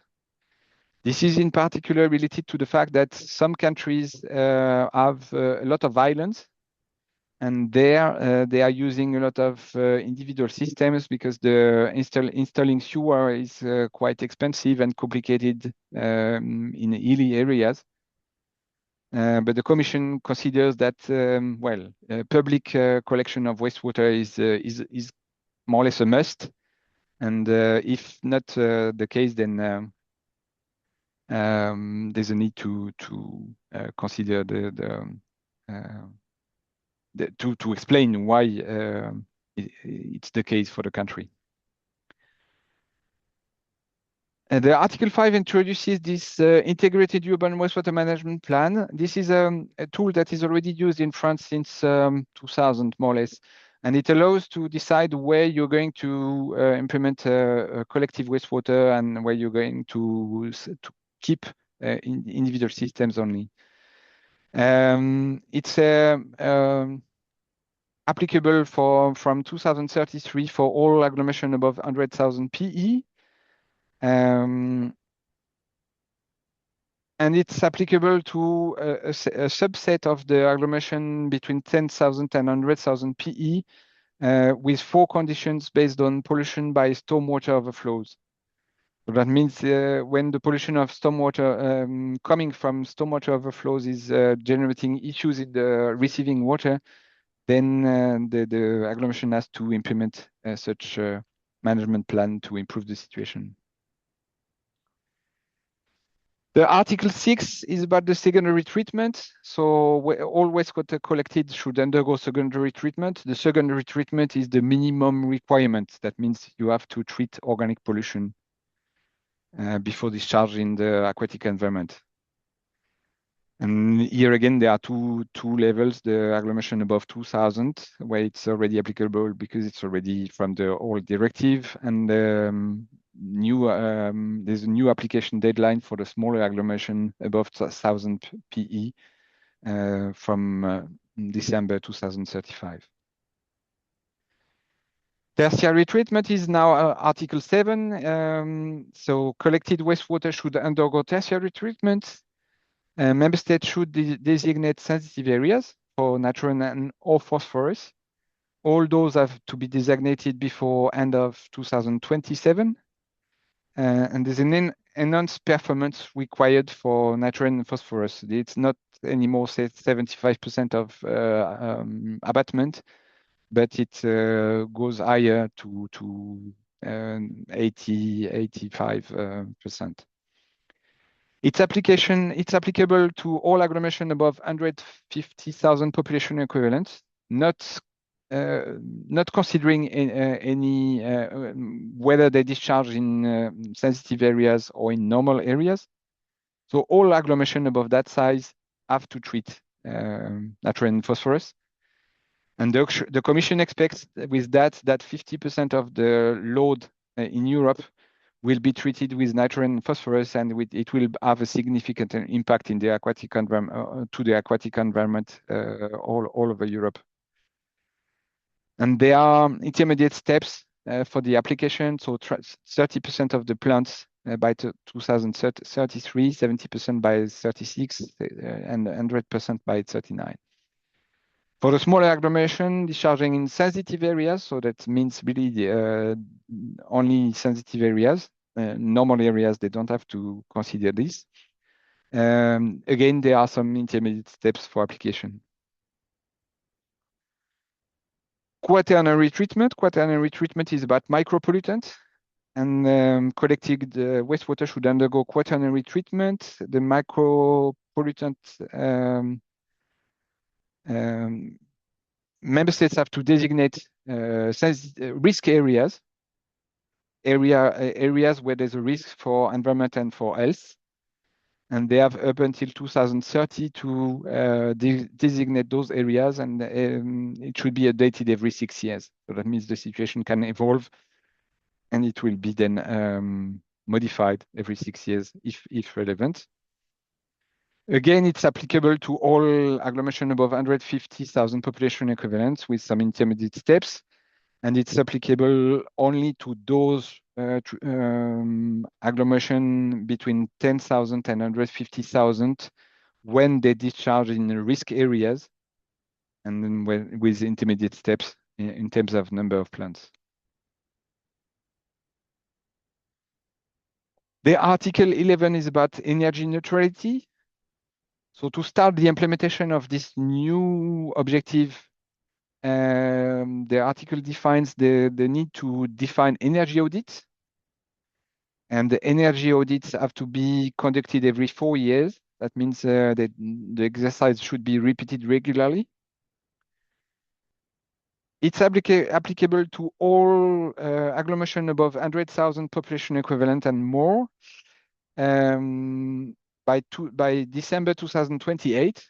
So it's really rapid to be implemented, especially because of the climate change issues.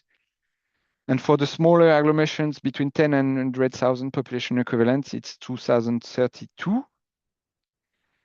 There's an objective also to shift from non-renewable to renewable energy. And it's applicable to all agglomeration above 10,000 population equivalent and more, with intermediate objectives, with 20% of energy use by 2030, up until 100% use by 2045. There are some exemption or, special application where it's possible to import, to have this renewable energy not directly produced at the plant level, but bought from the network. But there are some limitations to that.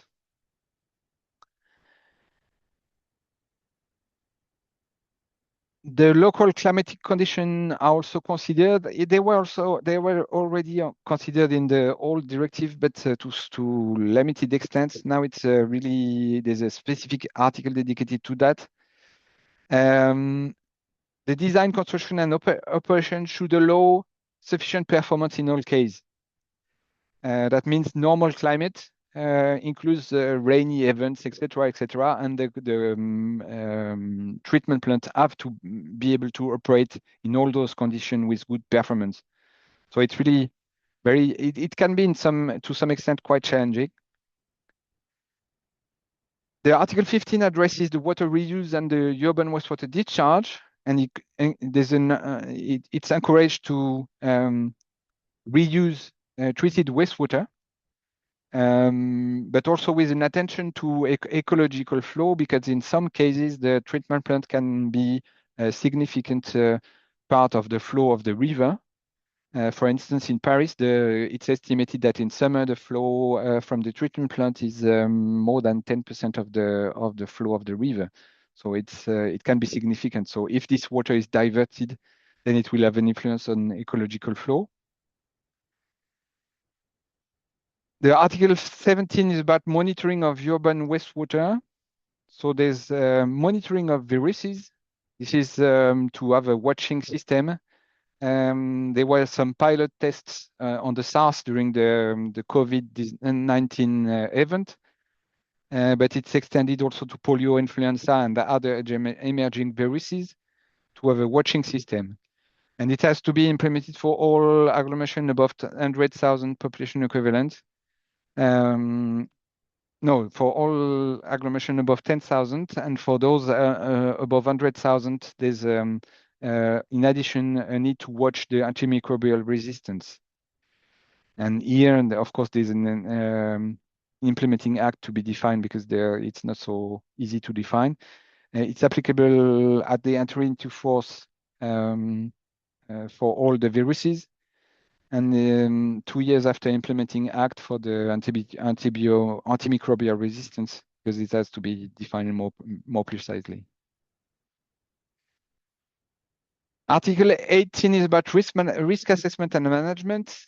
It's necessary to identify and assess risks from wastewater discharge, with a dedicated focus to other directives, in particular the directive related to freshwater abstraction, directive related to bathing water, water framework directive with ecological status, and directive related to aquaculture. So it's applicable by the end of 2027, just shortly after the entry into force. The Article 19 is about access to sanitation, and it fixes the need to focus on access for all citizens, including vulnerable and marginalized people. Article 21 is about the surveillance. There's a need to monitor discharges, to monitor sludge, and to monitor reuse in agriculture, but also greenhouse gas release, energy produced and used for all plants above 10,000.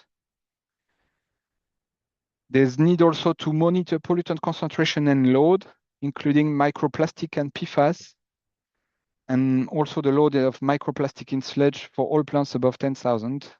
And it's applicable by the entry into force of the directive.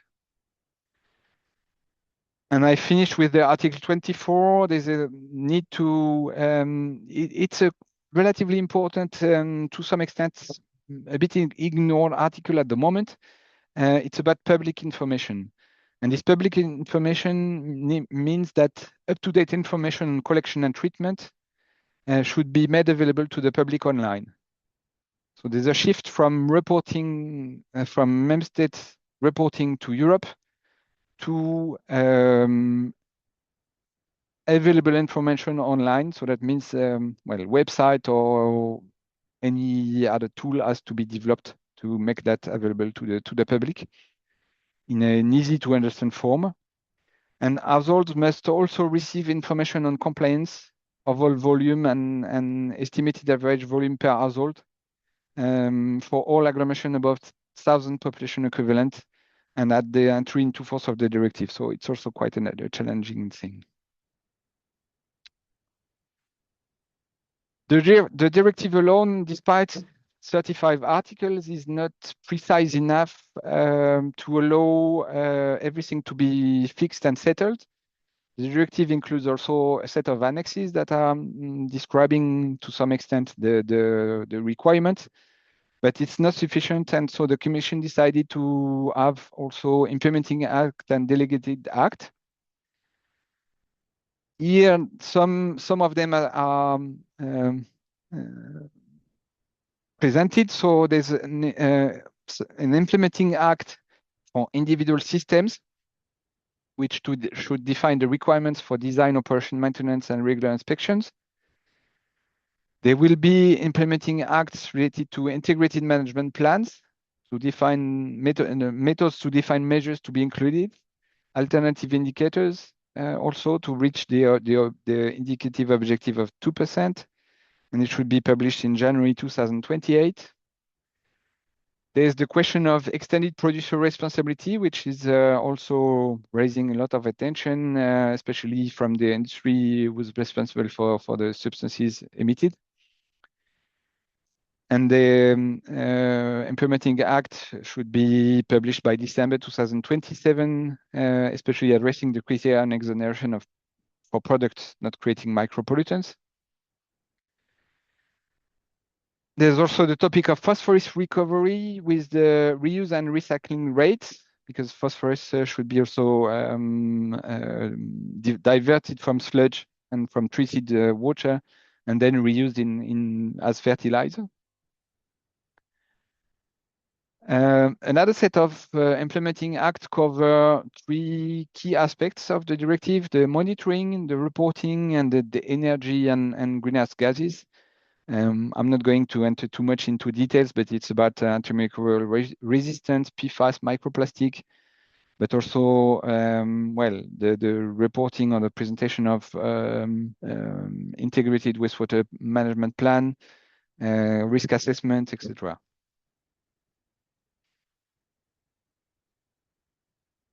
Overall, there are, well, quite some challenges. Of course, with 18 implementing acts and 5 delegated acts, it's quite significant and it's quite unusual for European directive. And some are due after the transposition deadline, but well, they are due quite rapidly, and therefore the Commission also decided to implement a working group approach, as was implemented in the Common Implementation Strategy for the Water Framework Directive. And so they have already set 3 subgroups that should involve both the Commission and the Member State representative, and also some lobby representatives. These subgroups are, on the one hand, addressing dedicated topics. So the first group is about integrated and appropriate systems and rainwater. The second group is about energy neutrality, greenhouse gas, and sludge. And the third group is about surveillance methods. There are some challenges related to micropollutants in particular that are important to be addressed. Some challenges are also on the interpretation of definition of the Urban Wastewater Treatment Directive. We will see that in some examples afterwards for Austria and Germany and Austria and France. Sorry, some examples of the of such issues with or questions raised by the member states. The directive also includes several risk assessments instead of one risk assessment in the previous directive. So that means also there's a need to understand how to articulate all those risk assessments. And the directive, of course, includes costs. There was a study conducted, a feasibility study conducted by the Commission to, assess the average cost it would be for individual countries. And this can be quite significant, especially for stricter standards for the upgrade of for nutrient removal and for quaternary treatment. With energy recovery and energy neutrality, there are some savings to be considered, but also expenses. So it's a balanced situation. There's the question of the extended producer responsibility, and there has already been a lot of articles and news in the media about that, because the industry is not very keen to finance this wall. The cost is really very important, and it will have to be fixed clearly who is paying what and how. And there are currently complaints by industry in Poland that could call into question the funding of quaternary treatment as well. Okay, thanks a lot, Benoit. Then I take over again. And I will now come to explain how we see the new directive in Austria and what we consider as main challenges from the new directive for Austria. What you can see here on this slide is an overview of the different articles or the different topics Benoit recently presented. And they are marked in different colors, depending whether they represent a big challenge for Austria or whether these are issues which are already completely fulfilled or partially fulfilled in Austria. As regards, because I have to take a look at the time, I would like to focus predominantly on the biggest challenges we see in Austria, and I would like to pick out 3 challenges which I would like to explain in more detail. The biggest challenges, as you can see, it is clearly the topics around the integrated wastewater management plans and the representative monitoring of combined sewer overflows, which is requested in Article 21. And also other elements which are combined to these articles. For instance, the risk assessment to decide which middle-size agglomerations require an integrated wastewater management plan, or also the definition whether combined sewer overflows represent more or less than 2% of the entire collected wastewater. So these are elements, or is a topic where we already have some elements implemented, but other elements are really completely new. What is also a major challenge for Austria is a quaternary treatment, because in Austria we do not yet have any wastewater treatment plant with quaternary treatment, and also the implementation of the extended producer responsibility will be an issue or a challenge for Austria. You can see it here, strict emission limit values for nitrogen and phosphorus. Here I have prepared a specific slide. This is partly no problem in Austria, and for some agglomerations and treatment plants it will be a challenge. And the last example I would like to highlight a bit are the energy audits. Okay. Next slide. You can ask control, or I can go to the next to you. Okay, wait a second. I will ask control again. Okay, I think I lost it. So now it should work. Now it should work, yeah. Yes. Okay, let's come to the first example, the integrated urban wastewater management plans. As Benoit explained beforehand, all agglomerations above 100,000 PE require such an integrated urban wastewater management plan. And for the middle size agglomerations, so the agglomerations between 10,000 and 100,000 population equivalents, they have to do a risk assessment to decide whether they require a urban wastewater management plan or not. How is the situation in Austria? In Austria, only a few agglomerations already have integrated wastewater management plans so far. And what we also see as a big challenge here in this context is that the representative monitoring of combined sewer overflows, as it is requested in Article 21 of the directive, this really represents a main challenge or will present a main challenge for Austria. Austria has already a national standard for combined sewer overflows. So this national standards defines the minimum fraction of wastewater that has to be transferred to a wastewater treatment plant in the situation of rainfall or in the situation of rainwater which is occurring. And then a minimum fraction of the wastewater has to be transferred to the treatment plant, and the other part can be discharged to the environment via combined sewer overflows. This is the main goal of the national standard. But the national standard we have is defined as a code of practice. So what does this mean? It means that it is not legally binding and that agglomerations do not have to apply this code of practice. So therefore, it is not generally implemented, and currently we do not have a concrete figure how many agglomerations really implemented this code of practice in Austria. Another issue, another challenge which we see is that the risk assessment, which determines which middle-sized agglomerations require a plan, this risk assessment needs a lot of data. For instance, it requires data on the location of the combined sewer overflows and also on the amounts emitted to the environment. Not all this data is yet available in Austria. Part of the information is available on province level, but also quite a lot of data is only available at the treatment plants themselves and not centrally available in a database. So this is really a problem or a challenge because the risk assessment, as we heard it beforehand, has to be already completed in June 2028. So this leaves not so much time to do the risk assessment and to gather all the data, the required information. And this is one of the issues which we see as a challenge.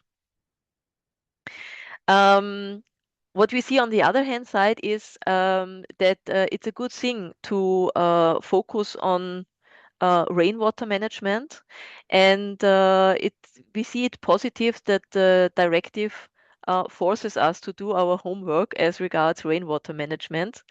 And in principle, so this part of the directive is really essential and important, and it's the right time to implement this new aspect.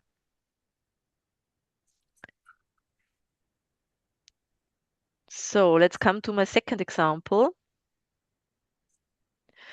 Nutrient removal.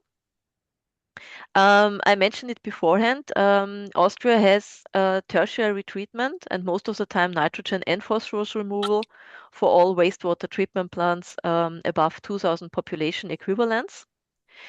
And we made a first evaluation whether the treatment plants we have already would comply with the requirements in the year 2000 of the requirements from the new directive in the year 2022. And what we saw that we have in total 283 urban wastewater treatment plants of 10,000 population equivalents and above. And out of these, 261 would already comply with the new stricter emission limit values for phosphorus.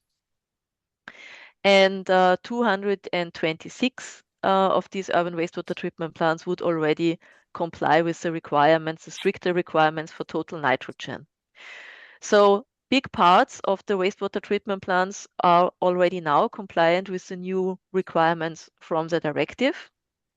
However, there are still some wastewater treatment plants which need to be upgraded.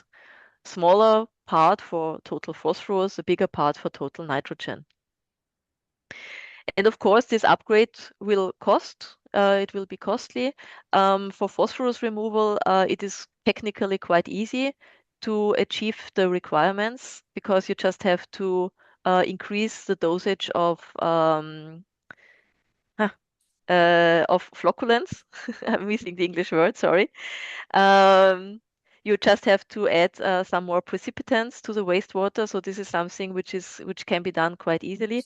For improvement of nitrogen removal, this is something which is technically more difficult.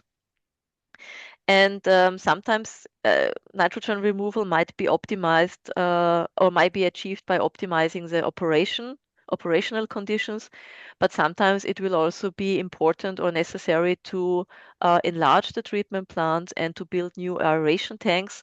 And this, of course, will cost quite a lot of money. So let's come to the next slide. A third challenge which I would like to focus on, or which I like to pick out, is the implementation of quaternary treatment. I mentioned it before, and Austria has not yet any wastewater treatment plant with quaternary treatment. And for the treatment plants which have to be upgraded, so these are the wastewater treatment plants above 150,000 population equivalent. For them, it's very clear that they have to be upgraded. So in Austria, we have 22 of these plants. And for these plants, the planning can be done, and also the calculation of investment costs can be estimated. What's a bigger challenge for Austria is the installation of quaternary treatment in the so-called middle-size wastewater treatment plants. So we have 261 middle-size wastewater treatment plants. And for them, the decision which one needs to be upgraded depends on the risk assessment. So the risk assessment, whether the wastewater treatment plants pose a risk as regards micropollutants in the receiving areas, in the receiving waters. The directive clearly says which areas have to be considered. So this is something what you can see here on this graph. Areas, for instance, catchment areas of drinking water abstraction have to be considered in any case, or bathing waters, or areas with aquaculture. So urban wastewater treatment plants discharging into these areas have to be considered in case there is a difficulty with micropollutants. Other areas can be considered in case there is a difficulty, there is a problem in the area. This seems easy, or it sounds easy, but in fact, this risk assessment has quite a lot of dependencies. So you can choose as regards which areas to choose, which micropollutants to choose. So there are several aspects, very detailed aspects, which you have to consider. And therefore, the Commission wants to publish an implementing act on this risk assessment, but this implementing act is still pending. So as far as we got it also from discussions with other countries, with other member states, this implementing act is really something which is very important, and something what all member states are waiting for, because it makes a big difference for the number of middle-sized wastewater treatment plants to be updated to quaternary treatment, how you do this risk assessment. So we already in Austria, we did a first, we did a first risk assessment, but depending on the different parameters which you can vary in this risk assessment, the number of treatment plants to be upgraded is very variable. So in one estimation, we only resulted in 10 middle-sized wastewater treatment plants to be upgraded. In another variant of this risk assessment, we came up to 100 treatment plants to be upgraded. So here still we are waiting for the Commission and for this implementing act, which is really due. This also, of course, the number of treatment plants to be upgraded to quaternary treatment. It clearly defines which investments are required and which financial burden is expected. And this again leads us to the extended producer responsibility. Industry is approaching us and asks us, okay, come on, what are the costs? What will be the costs for quaternary treatment? And as far as the risk assessment is not finalized, this is really something which is different, which is very difficult to be stated. For the extended producer responsibility, there are many questions still open. Also on EU level side. There will also be, I think, 2 or 3 implementing acts for defining how this extended producer responsibility has to be done in Europe. Just some words. The extended producer responsibility, for instance, asks that the pharma industry and also the cosmetic industry, which brings substances on the market, they have to pay for quaternary treatment, or at least for 80% of the quaternary treatment. And this leaves questions open, for instance, what is understood under substances? When are substances hazardous? What does it mean, a substance which is brought on the market? So there are numerous of definitions where an interpretation is required, and I think many member states are currently quarreling with interpreting the extended producer responsibility for their member state. Sorry, Kati, we have a number of questions which popped up. Yes, I We are will very advanced this time. speed up. I will speed up.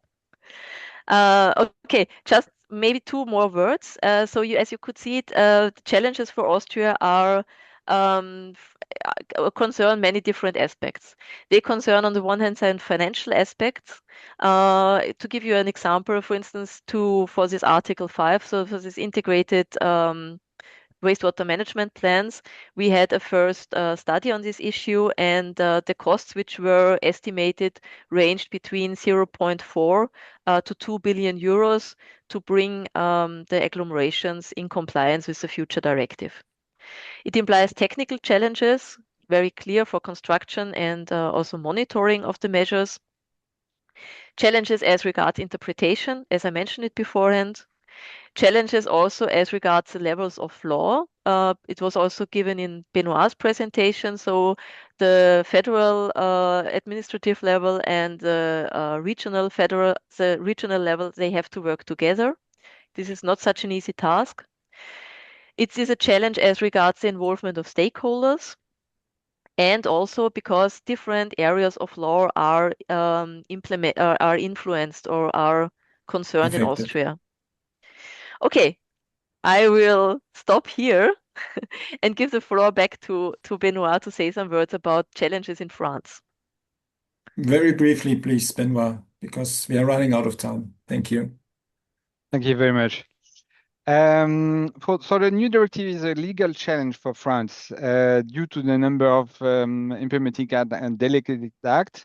And France decided that they will participate to all 3 EU technical subgroups to have interaction with the national working groups more aligned and allowing to speed up the process.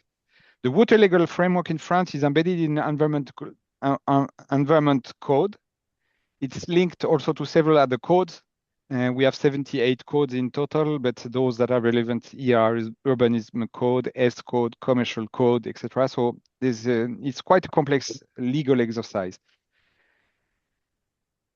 In France, in addition, the wastewater management uses subsidiarity with the legal text to address also domestic wastewater outside the agglomeration, the urban wastewater treatment agglomerations. That means all agglomeration below 1,000 population equivalent, including individual households. And so in transposition is therefore a complex exercise to be finished within 2 years. The envisaged legislative vector is a transposition order via an enabling act, which will allow to speed up the legal process. To allow this implementation, France has implemented a dedicated organization with an interministerial steering committee, an interministerial technical committee, and a set of national working groups with 9 thematic working groups and 2 transversal working groups. I will not go into much details, but those working groups involve authorities and stakeholders. And I gave an example of one group here. They're all involved in preparing the text for consultation by the legal authorities, the parliament in particular. And I will present one example for the tertiary treatment of the situation and the key questions to illustrate that a bit. For tertiary treatment, there's one case where the plant above 150,000 population equivalent have to implement tertiary treatment. They all have to implement a tertiary treatment. And the current situation is that 63 plants do not implement that at the moment. So they have to implement that with implementing steps requiring 30%, 70%, and 100% of the plant. So that means 19 plants, 44 plants, and 63 plants by the end. There's also the second case with all above 10,000 discharging in sensitive areas, and also different implementing steps. And here it represents 150 up to 700 treatment plants. So the working group has elaborated a set of questions, and in particular the pollution load of 150 population equivalent. The question is how to define that. So the current approach is the maximum entering load in 2023, because in France, there's no distinction between based on the weather, whether it's normal situation or exceptional situation related to weather and rainfall, etc.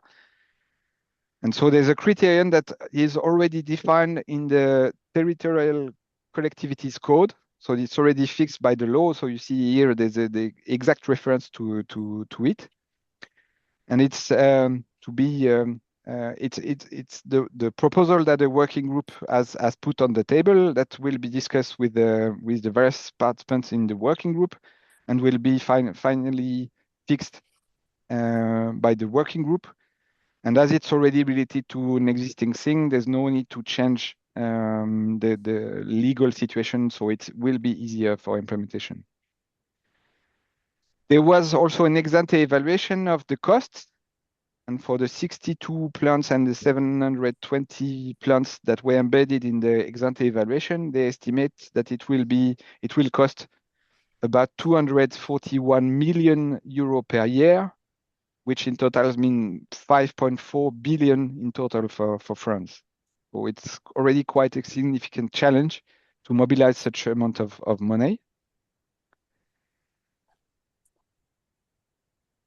And here I show also a specific example, and then I will skip the other example.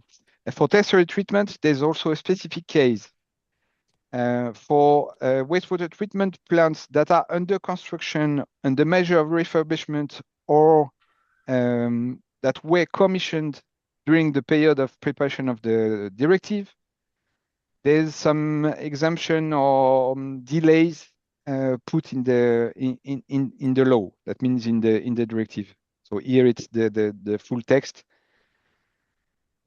But then the question is, what means under construction? Because in France, there are various official documents, and they depend also on the type of service that is implementing the wastewater treatment. Wastewater treatment can be implemented by public service, can be implemented by delegated service, or can be implemented by a public-private partnership.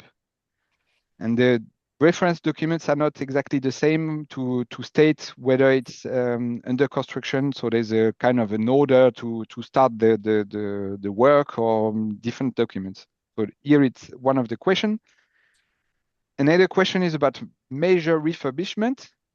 In particular, for tertiary treatment involves phosphorus and or nitrogen removal. And in the case of major refurbishment for phosphorus removal, would it be eligible to this condition, which means is it possible that the nitrogen removal extension of deadline can be implemented, can be used for this major refurbishment when the major refurbishment only address phosphorus? And the third point is commissioned, because the French translation of commissioned is ordered, and in France, ordered can mean either the launch of the studies to prepare the work, either the launch of the works, or either the starting date of plant operation. So such kind of questions are those questions that are addressed by the working groups. And well, this is to illustrate a bit what challenges can be with this new directive that arrived to the floor. And then I finish because I have two other examples, but we are short of time. Thank you very much. Thank you very much to both of you. I think that the main message that you gave is this new directive is still a work in progress. There are still a lot of details to be discussed, negotiated, and sorted out. And the communication, respectively, interpretation is also a subject that requires further exchanges between the Commission and the member states. Thank you very much. Because time is very advanced, I propose that we keep the time for questions and answers to 5 minutes. So, Bo, can you try to summarize a bit? Yes, we have eight questions plus one comment. I would like to start with the first question from the first block from Alia Gaisina. Kati, how does the new directive deal with micropollutants, and which parameters should be used to check the treatment efficiency? Yes, it's very clearly given in the directive. So there are so-called indicator substances, 12 indicator substances, which are mainly pharmaceutical substances. These substances have to be measured. The elimination rate for each substance, indicator substance, has to be calculated. And then from these elimination rates, an arithmetic mean has to be calculated. And this needs to be below 80%. Sorry, above 80%. So this is clearly given. So you have indicator substances, and with measuring these indicator substances, you have to prove that the 80% of the indicator substances are removed. Yes, thank you. So second question, I would like to direct it to Benoit. It is from Rafik, and it is related to water use, because in Austria, the water use is not implemented. And in France, I believe you have experience. I think the question is, there are different wastewater treatment plants with different level of pollutant removal. And the question is if these plants can be adapted or upgraded to meet the standard for different irrigation use without requiring major costly changes to complete reconstruction. I think it's not easy to answer this question. It is case by case, but please, Benoit, say some words. Comment. Yes, the reuse of wastewater has to follow some rules that are fixed by the directive. Especially, there's a need to assess the environmental and health risks of the reuse of this water, and so that means the member state or the authorities must first assess the risks of reuse of this wastewater, the impact also on the receiving environment, and then implement the necessary additional treatment levels to reach the correct level required for irrigation. It can, for example, mean that the nitrogen and phosphorus are not treated so much because it's relevant for agriculture, but it can also be related to quaternary treatment and the need to avoid the discharge of those micropollutants. Yes, I think I'm afraid it is mostly costly to upgrade these plants for water use to reach these standards. The second, then I have one question from Irina Punga. It is about individual system and definition. And as far as I understand, the first question is, should a single house that is not connected to a collecting system be regarded as individual system under the new directive? Kati or Benoit, please short comment. Yeah, this depends. Maybe I start. This depends how the agglomeration is defined. So, usually, if a small house is not within the scope or within the borders of an agglomeration, um, it's not relevant for the directive. So this comes to the definition of agglomerations and how you to define the agglomerations. Within an agglomeration, it's if it's very remote within the borders of an agglomeration, yes, then it's an individual system. Yes, and then the second question was, on the other hand, the fact that house very outside the agglomeration, or well, within an agglomeration but very far away, is included, it's probably irrelevant in the sense that an agglomeration should be sufficiently aggregated so that wastewater can be collected collectively. So there's really a definition issue there. And normally individual households out of the urban area should not be included in the agglomeration. It does not mean that it should not be addressed, but the directive does not say anything about that. So it's part of the subsidiarity principle that the Commission implements for every directive. There are some local problems that have to be addressed by local authorities or by country authorities, and that are not covered by the directive. And this case of single household or scattered dwellings is really one of them. And that's why the French authorities decided in 1992 to implement a broader law that covers both the Urban Wastewater Treatment Directive, but also the rest of the topic related to wastewater management. Because the more you treat the collective urban wastewater, the more the individual households will become important in the overall emission. okay, thank you. And then a short question is, at which time member state must send their justification to European Commission if they plan to use or if the load for individual system exceed 2%? If they, which time they have to send? Obviously, they have to send a justification. Which time this justification need to be sent? I would say at the latest with the first reporting under the directive. Yes, thank you. But I think it's already, no, I think it's something which has already been done when the country has to say how the directive is implemented. There is this, every country in the European Union has to provide the Commission with documents or with information how the directive will be implemented. And I think this will be then the right moment when this information needs to be provided.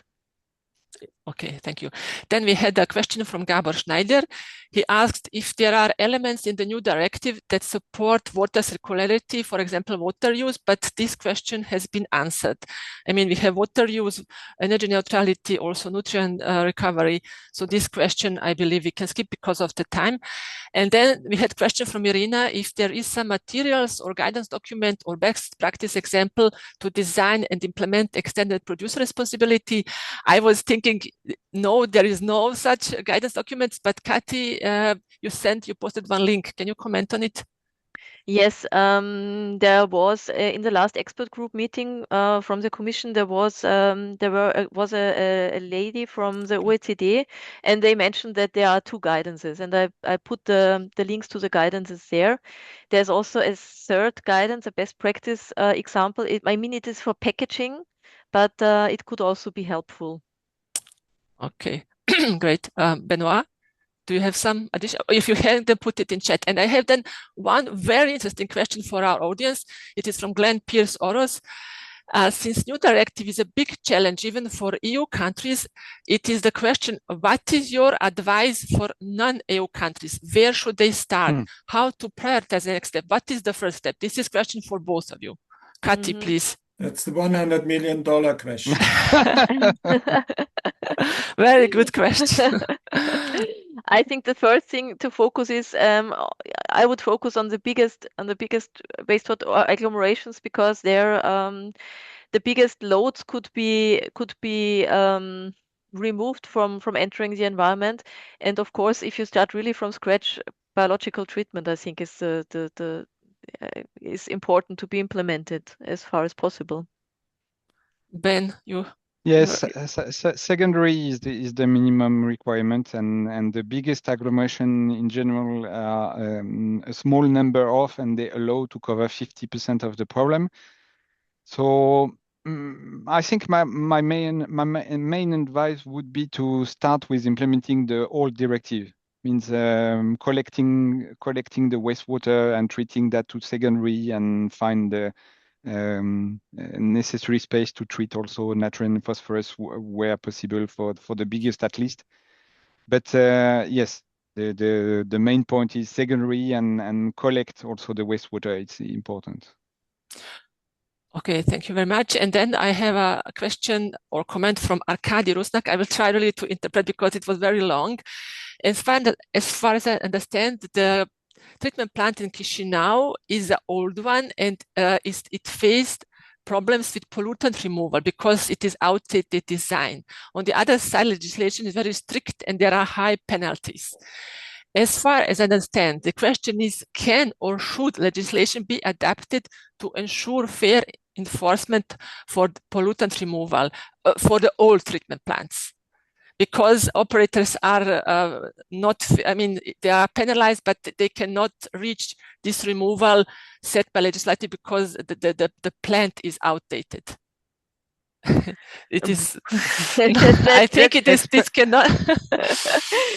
Yeah. That's really a difficult question. That's really a difficult question. Experience from France with infringement cases, because France experienced a lot of infringement cases. And the approach by the European Commission is really to incentivize the countries and to push them forward, including via Court of Justice. And experience from France about that is that the agglomeration authorities should organize themselves to plan for the project and establish clear steps and communicate those steps to the authorities that are requiring this compliance. So that there are some intermediate steps and a clear time plan that you are progressing towards the full compliance. So it's really the best approach to be clear and open to explain what's the situation and how we are going to improve the situation related, and also be clear about the resources needed and the financing sources that you will have, etc., etc. Okay, thank you. And the last question from Snežana. Last question from Snežana Didanovic is there some estimation for how, because we saw that the last directive was really costly, and also I think 255 million need to be invested for implementation of old. And the question is, from this point, how will increase the costs for new directive? Is there some estimation? Yes, I mean, there has been already some estimation when assessing the new directive or the impact assessment for the new directive. The thing is, the money which was, or the investments which were calculated these times, many member states argued that the costs are too low. And for the new directive, for the new directive, the estimated costs are too low. And under the water resilience strategy, the costs, especially for quaternary treatment, will now be re-evaluated, how much it will cost. So I think we Do you cannot have really some number for our audience? Not yet. I will check, and maybe we can provide it afterwards then. Okay. Okay. I do not know whether it's already finished. Dear colleagues, I think it doesn't matter if you say now 5 billion or 25 billion euro or dollar, because this is an artificial figure anyway for most of our Eastern partner countries. But thank you so much for this second presentation and for answering the questions. My feeling is that we need to have a follow-up where some more questions can be raised. Our plan is that we not only will share the presentations, but then maybe also give opportunity for some follow-up. And with this, I wanted to draw your attention, first of all, that we still have 2 more presentations ahead of us. The first one is on this information system that is now also being reformed in the EU due to the new directive, where Benoit will give some insights, and I ask you to please be shorter than planned. And then we wanted to give an outlook about what this EU4Green Recovery East program can provide as further support and capacity building to the countries, in particular Ukraine and Moldova, of course, because you're most affected now by starting to approximate very concretely to this directive. I still would like to give you now 5 minutes of a break, simply because I think we all need to have that short break. In the meantime, I wanted to draw your attention to a feedback form that you are invited to fill in. You see here the QR codes, also in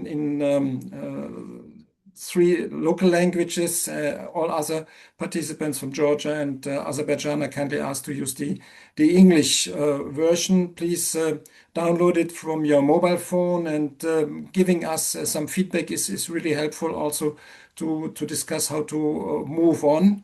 And having said that, I leave you now for a 5 minutes break, and we see each other again in 5 minutes. Thank you.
Okay, dear colleagues, welcome back.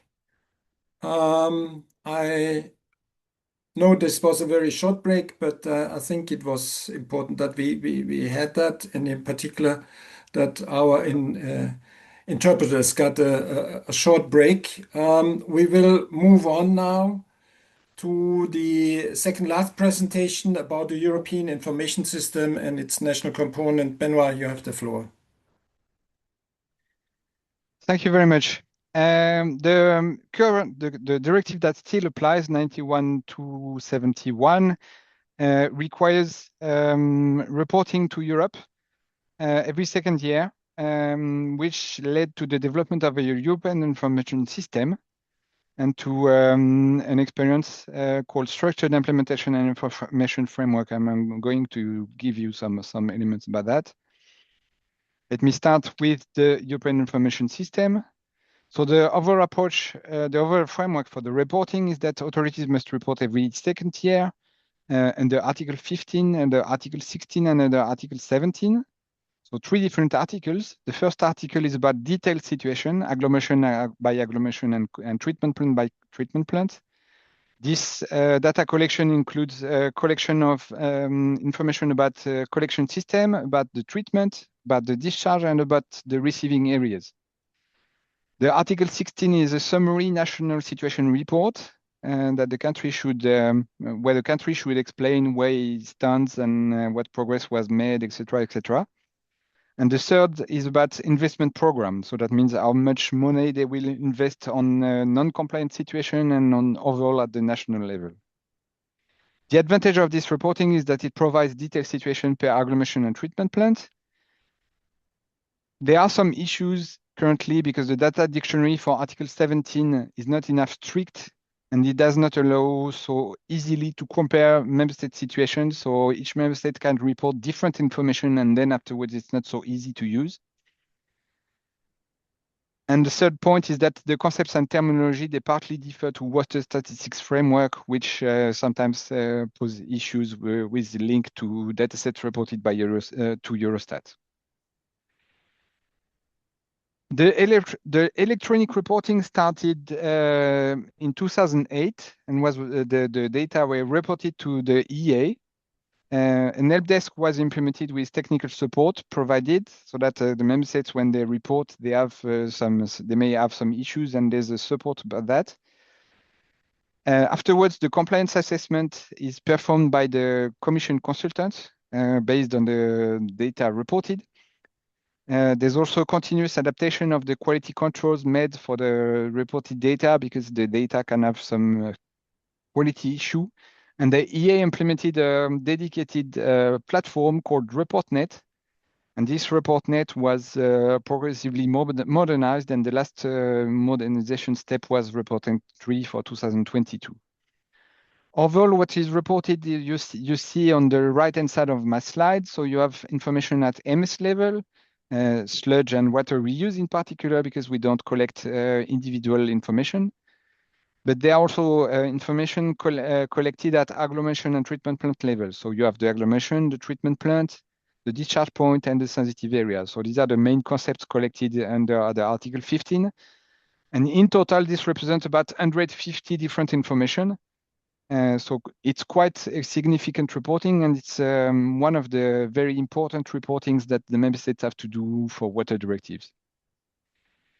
The data collection chain was implemented with an administration part and a public part. The administration part involves the member states, which gather the files they have in different formats, or the database, which collect that and provide that in a synthetic format to the EA.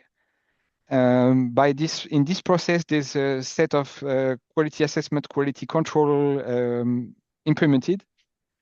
And this European dataset is then transferred to a public database, which is called Waterbase, where you can access all the information reported by all the member states, and a public viewer. The public viewer is showing a set of things that I'm going to rapidly show afterwards. All this system is based on a data dictionary that fixes exactly what is to be reported, which format, etc., how much figures after the comma, etc., etc. And the set of tables that and the relationship that you can see with the data model. Once the data are collected, they are transferred and validated. They are transferred to data viewers. Those data viewers have different forms, but they are all web pages that the European Environment Agency is disclosing. So you have a first viewer for the individual urban wastewater treatment plants, which provide on the one hand side an overview of the situation for Europe. So here you have the summary figures for all Europe. And on the left, you have the detailed situation for a specific treatment plant. So where you see the localization of the discharge point, the localization of the plant, the localization of a plant on the country level, and the latest information available. And there are some filtering tools that allow you to have the situation in 2022, but also earlier. Sorry. And the same occurs for another viewer that is dedicated to agglomerations, where you have also summary situation like you see here, and then detailed information, and you can navigate in the system. A last tool that was developed recently and released actually last year is the register. The register is a system that is used to assess the compliance situation country by country and agglomeration and treatment plant by agglomeration and treatment plant. And the viewer is providing a set of 7 fact sheets. And for each fact sheet, you have access to the dedicated information. So the first fact sheets are related to, some specific notes and definitions. And the last fact sheets are providing the situation per agglomeration, per treatment plant, per distance to target, and the country overview. Here on this slide, you see 2 situations, the detailed situation by treatment plant. Each treatment plant has an individual fact sheet that can be shown to see the situation for the individual plant and the information that has been reported by the country, but also the compliance results that have been calculated by the tool. And the summary situation is showing the situation per country. So here we have the situation on the right-hand side by country, but there's also a regional presentation of this. Then the datasets are also used by the contractor of DG Environment to assess the situation of implementation of the directive towards various aspects. So here you see the Article 17 summary table. This is showing the situation for investment for non-compliant situation in blue. You have details on the situation in 2016, 18, and 20 for the specific country that is on the screen. And you have the same for overall evolution of investment at country level and the ratio per inhabitant. So for instance, here you see for this country, there's about 30 euros spent per inhabitant per year as regards by using the data set reported by the country. And there are some background information for stemming from the Article 15. And the Article 15 data are used to produce a European report, which is showing a set of graphs and tables and texts that part of that has been presented earlier today. And the national summary chapter, which is also aggregating some information at national level and that are made public for everyone to look at what's the situation with implementation of the directive.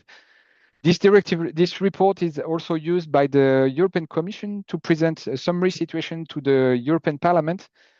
And the European Parliament, based on that, decides on the future investment and future subsidies that they will provide for one or the other country related to wastewater implementation, treatment implementation. I jump now to the SIIF as such. The Urban Wastewater Treatment Directive SIIF takes its origin. It's also an information system that was developed from 2012 until 2020 by the contractor of the Commission to support the member states in implementing the information system and improving the situation.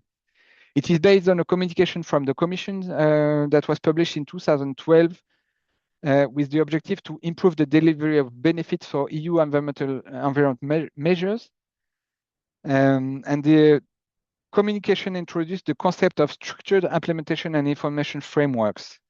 And these SIIFs, the Commission wanted at that time to disseminate this concept to all the water-related directives and beyond, with the objective to clarify the main provision of the directive, to identify the main types of information, and demonstrate how the EU laws is implementing. And at that time, the communication was stating that the first test should be conducted on the Urban Wastewater Treatment Directive. So to implement the concept, a document describing key components of the system was developed. A website demonstrating the concept for some member states was developed in 2014.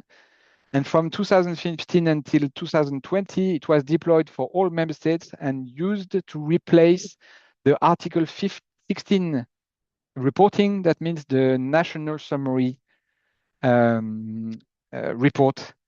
And this was a full website per country. So each country had its own website, and all the data that were provided by the member states were embedded in the system, and then the compliance calculation was done.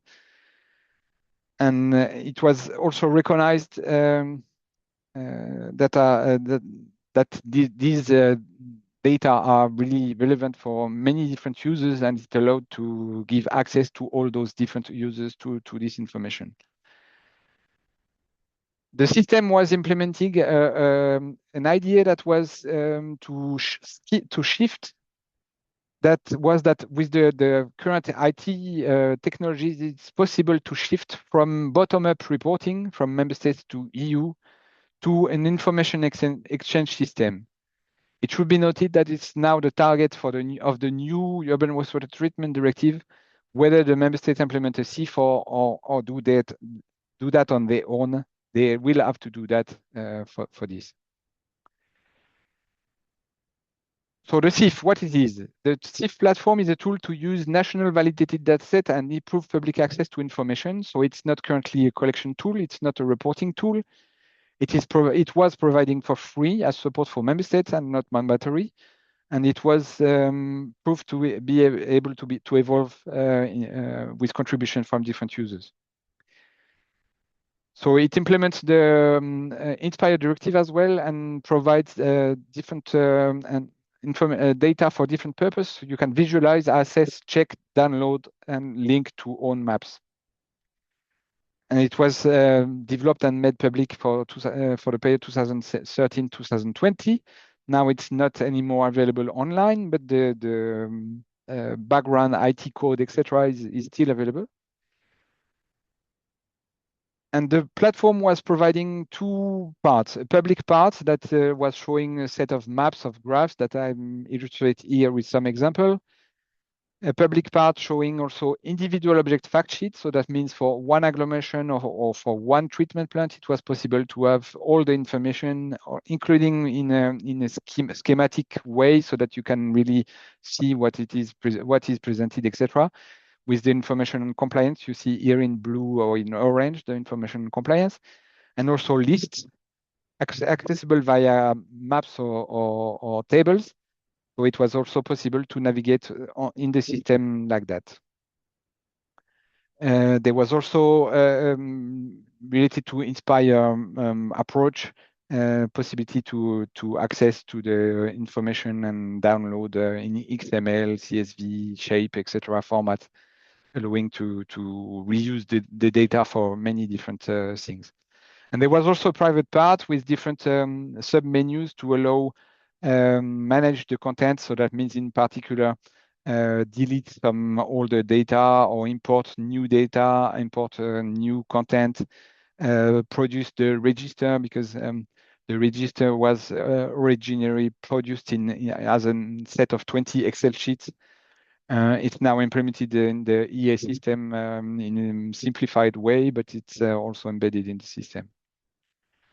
And I come to my last slide. So the tool was recognized by the EU Commission as replacing the Article 16 report. It's a generic open source wastewater website, so showing and using the data, disseminating the data. It's free to be reused. It includes many functionalities with maps, graphs, tables, individual fishes. And the updates of the IT, like new functions, etc., can be transferred to all platforms because it's an open source tool with a geospatial approach, reusable everywhere. And it even received an award from the OGC, an international organization in charge of geospatial information. And it was recognized as the Geospatial Policy Implementation Award, received by the Commission for this tool. Thank you very much for all this, and we are available for any question you may have. Thank you very much, Benoit. I think this was very important for many participants to see that there's not only this European reporting system, but also the national level reporting, which all has to be based on a lot of data. And this is why individual information from each treatment plant about its performance and about the legal scope of or the legal conditions of implementing the Wastewater Treatment Directive are important for countries to see where they are standing and how they make progress, no matter if they are at a very basic level of treatment or at a very advanced level. Thank you so much. It seems there is no burning question by participants at the moment. Am I Yes, wrong? I do not see any questions. I would have a short question, but maybe we can shift it. Okay, 1 minute. Just to emphasize the benefits of using SIIF platform, because I think this is the interesting question. Why should Eastern Partnership countries use, what are the benefits of the SIIF platform in short? Whether it's a SIIF platform or an alternative, it's the benefit is really to have the information at hand for many different users. Because from local to national level, there are a full bunch of users from study bureau preparing the work for a plant to national authorities trying to plan for the future or link that to the basin water information or to Natura 2000 information, etc. So it provides plenty of useful information. And the French SIIF that was developed in the 2010-12 period was experiencing more than 5,000 connections a month. Because a full bunch of people were interested and were using this information about wastewater management and treatment. So it's really a very important tool for at national level, because it provides the information that every actor needs, every stakeholder needs on the wastewater management. Yes, in Austria, maybe Kati can comment, but now unfortunately not enough time. We use this data for a lot of different sectors. For example, for reporting, for some decision. For example, for ministry, if there is some question to be decided, we have to analyze it with this data, and also for scientific. A lot of articles or country-specific reports are based on this data, and this is really very important. Okay, thank you very much. Data are essential, and supporting you with data management and scoping your policies, wastewater management policies, is of high interest for us. And this is why I can hand over now to Asha James from UNIDO to give a brief insight in what are the next steps planned under the EU4Green Recovery East program. Asha is a technical associate at UNIDO here in Vienna, She has a background on wastewater treatment and management and coordinates various technical and analytical support activities. And here at our program, one of her focus will be on energy efficiency and climate resilience. Asha, you have the floor. Thank you so much, Alexander. Again, as you mentioned, my name is Asha and I'm representing UNIDO.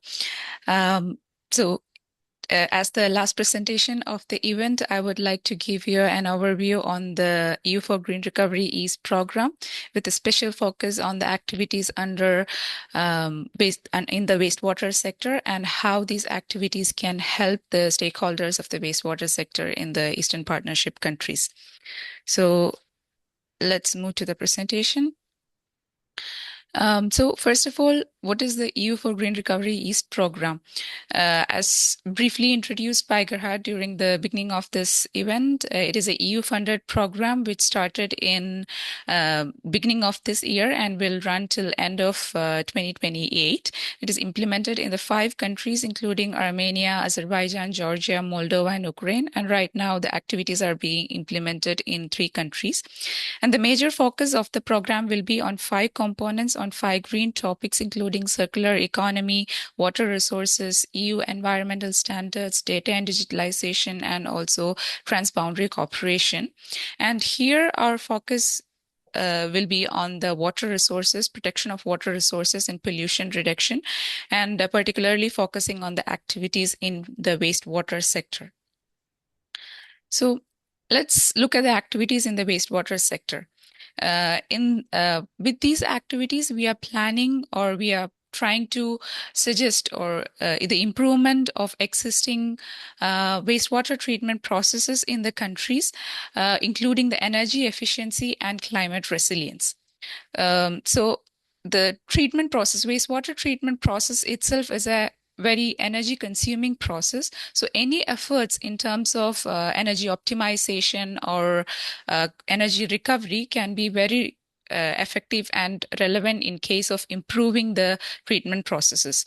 So under this sector, we have 3 activities planned, and the first one is the assessment of existing asset base.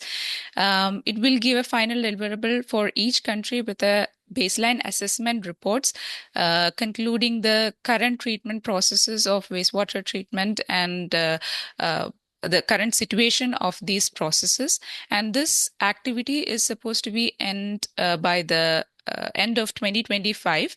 And from the beginning of 2026 till for the next 2 years, the other 2 activities under this output will run in parallel. That are the capacity building initiatives and proof of concept activities.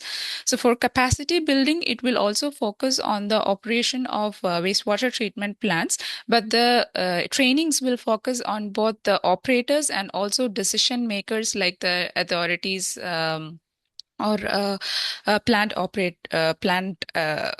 responsible utilities. And for the third activity is the demonstration of feasibility studies or pilot implementation. And these activities will take place in selected treatment plants in the countries. And this selection will be done during the first activity, which is the assessment of asset base. So in this presentation, I will walk you through all the steps or activities. So moving to the first step, which is the baseline assessment. It started in the mid of 2025, and we are planning to complete the delivery of baseline assessment reports by end of this year.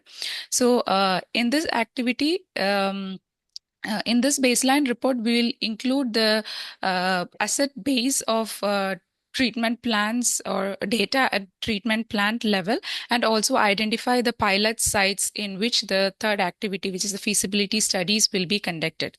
So for this, data were collected at wastewater treatment plant level with coordination meetings from public and private stakeholders, and also referencing different national reports or other project documentation.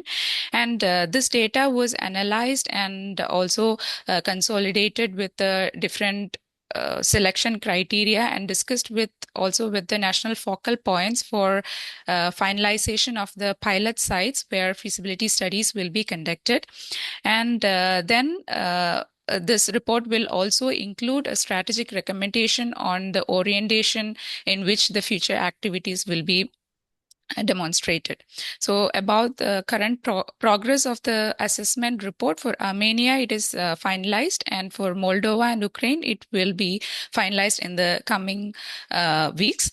So after the finalization, it will be shared with the stakeholders for further references. And another part of this activity is also a preparation of a regional reference catalog, which includes the best practices from EU member states in their wastewater treatment plants with regards to energy efficiency, energy recovery, or byproduct valorization. So this reference catalog is aimed to inspire the future adaptations or orientations of development in the countries. So it acts as a guide for the countries in the Eastern Partnership region.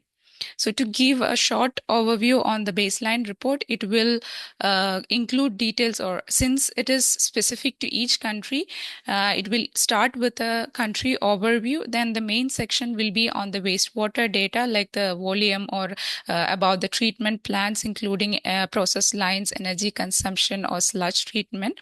It will also have a section on the regulatory framework, emphasizing on the national regulations or strategies in the wastewater sector, and also how it is aligned with the EU regulations, like different directives and wastewater reuse or sludge valorization, and what are the gaps still need to be filled, and also on the information system like data collection and reporting.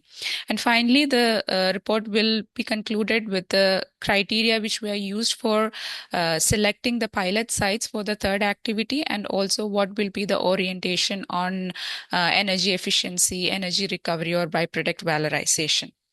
So this is the first activity, which is planned to be finished by end of 2025. And from the next year onwards, the other two activities will run in parallel. So about the capacity building initiative, this is a very important pillar of this program, and even this webinar is a part of this activity. So with this activity, what we are planning to is give a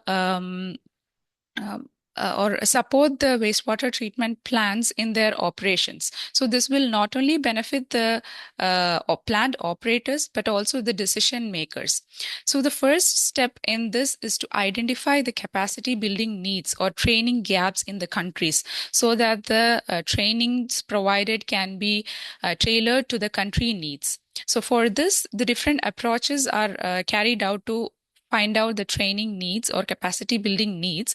So the first one is the questionnaire to identify the gaps, which are meant for the plant operators and also for decision makers.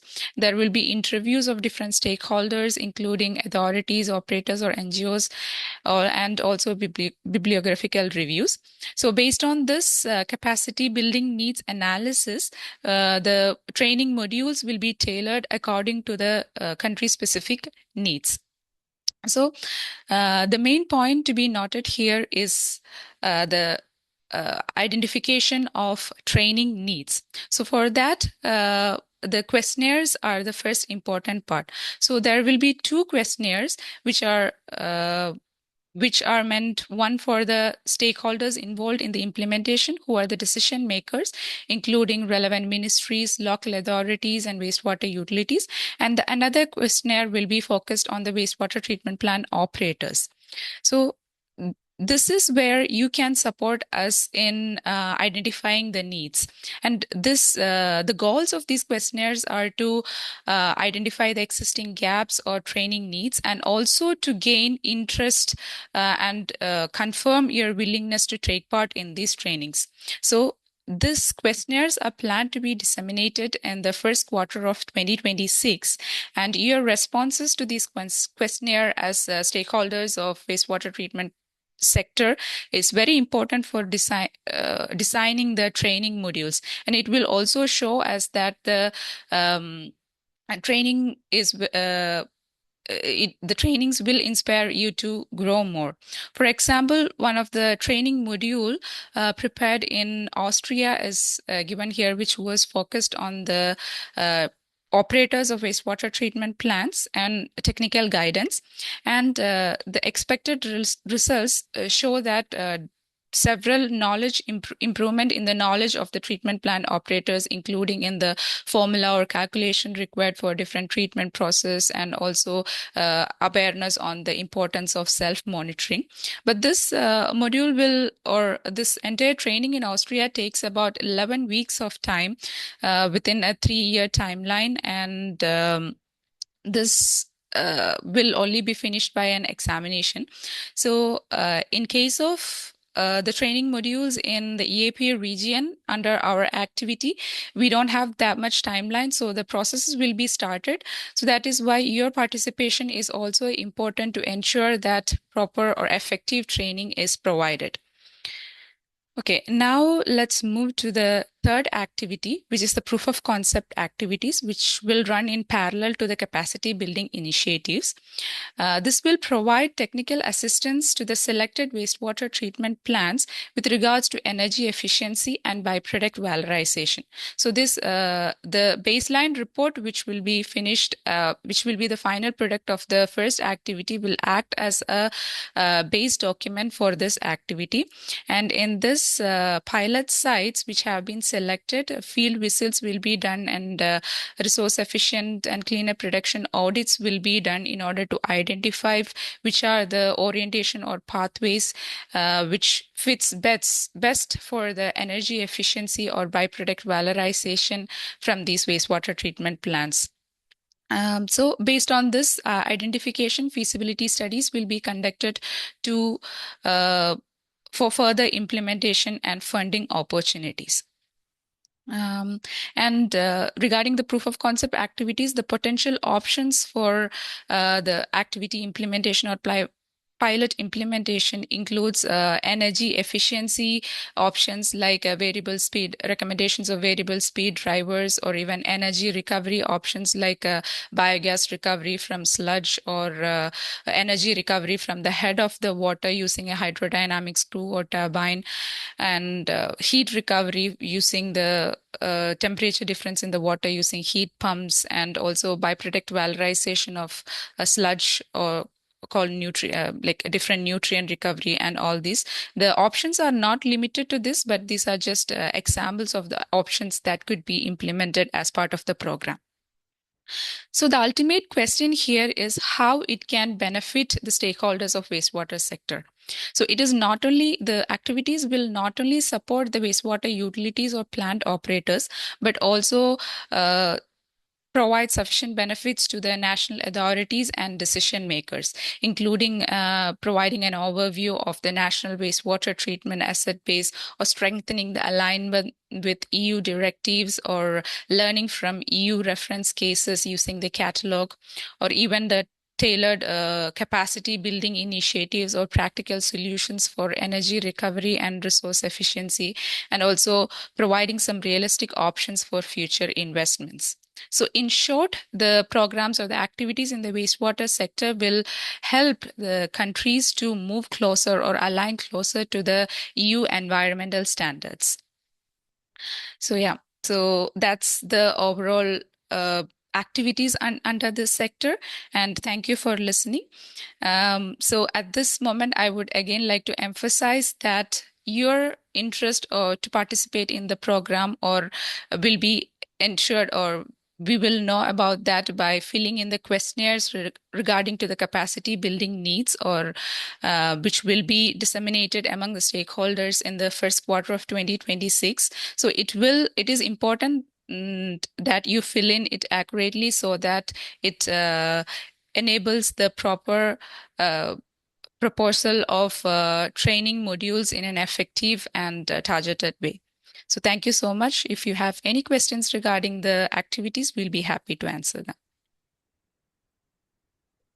Thank you very much, Asha. This was a very quick flight over the program and the support being offered and available, which we will further discuss in detail and develop and provide then in the course of the program.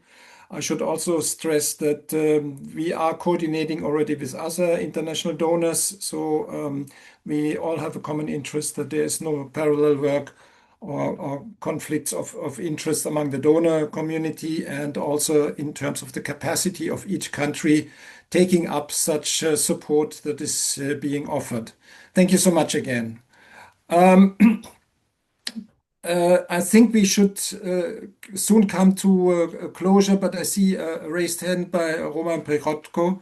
So, Roman, if you have a quick question, please.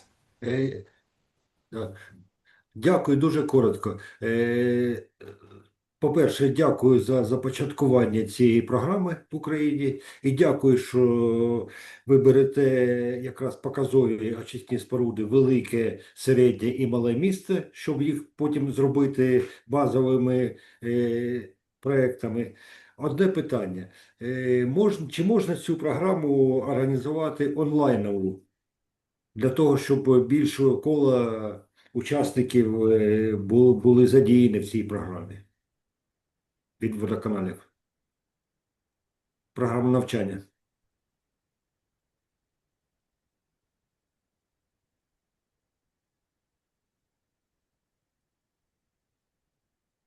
Anyone who wants to answer this, or should I? Yes, I think this is, I mean, but you mentioned water utilities, but we are dealing with wastewater. This is why I would like to, our scope is to train the wastewater, but not utilities. I mean, our agency is preparing the training for the wastewater treatment plant operators, and OIO, our partner, may prepare some roadmap for authorities or utilities, and we can perform our training online. We have good experience in performing our training online for wastewater treatment plant operators. Okay. Дякую. Я це саме і мав на увазі, і саме операторів очисних споруд. У нас вони називаються водоканалами.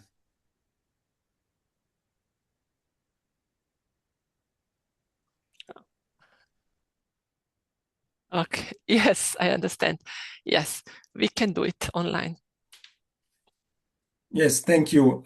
This is also our understanding of the landscape of utilities and policies in the countries that often these services are being combined. It's also clear that we have to involve more of the management of these facilities in the future. So this webinar was only a start, and the purpose was to show you a bit the horizon or the future vision of where you could be striving towards over the next decades. The message is also the EU is struggling or has been struggling and is still struggling in implementing this Wastewater Treatment Directive for more than 35 years. And there are still a lot of question marks, as has been presented by my colleagues, for the future implementation, which is even more ambitious. What is also clear is that a lot of data are needed in order to see what is really the local situation.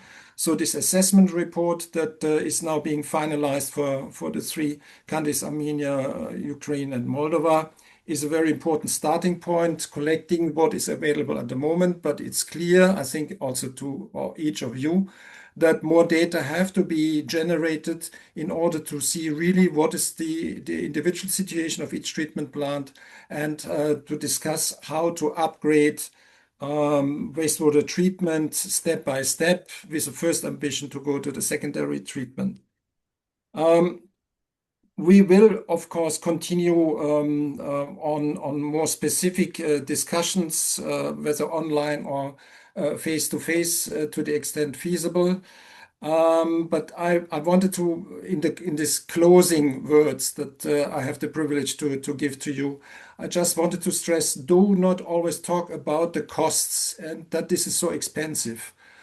Keep in mind that according to the assessment in the EU, this is very beneficial to your country. There's a lot of side costs damaging the environment and health that are not calculated when talking about the services in wastewater treatment that actually are not an honest calculation. So as we learned, this very expensive directive is very beneficial to each country.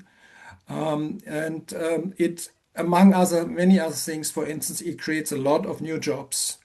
So there is the service sector is really also a new part of the economy that one should keep in mind. But of course, it means a lot of changes. They are not easy, and there are a lot of challenges that can be tackled only step by step, and it will certainly take not only many years, but probably decades. As I said, we will come back in the future with some more support. We ask you to give some specific requests in the feedback form that are now also visible in the chat. And we want to be more specific with our support in the coming execution of the program. With these words, I would like to thank you all for your participation and interest in this topic, which includes my thanks, sincere thanks to Cathy and Benoit and Arsha for their presentations and their diligent preparation of so many slides. We will share those slides, of course, afterwards, so that you can have a look at them. And we also will plan to publish the recording of this webinar so that you can listen again, or we try also in the individual languages and share it among colleagues in your country.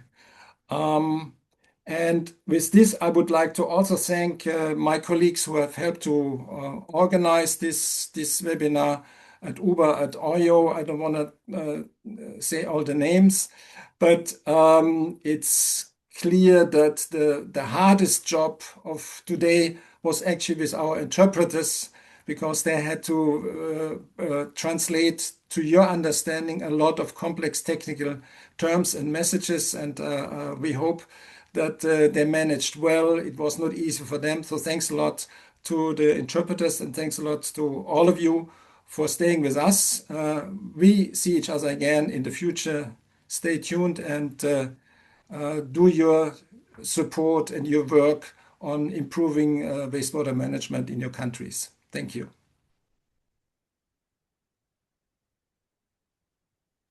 Thank you, Alexander. I think we have a lot of positive reaction. We can stay a bit here if, I don't know, Yeah, some we're still question pop up, recorded. or yes. Wait a bit.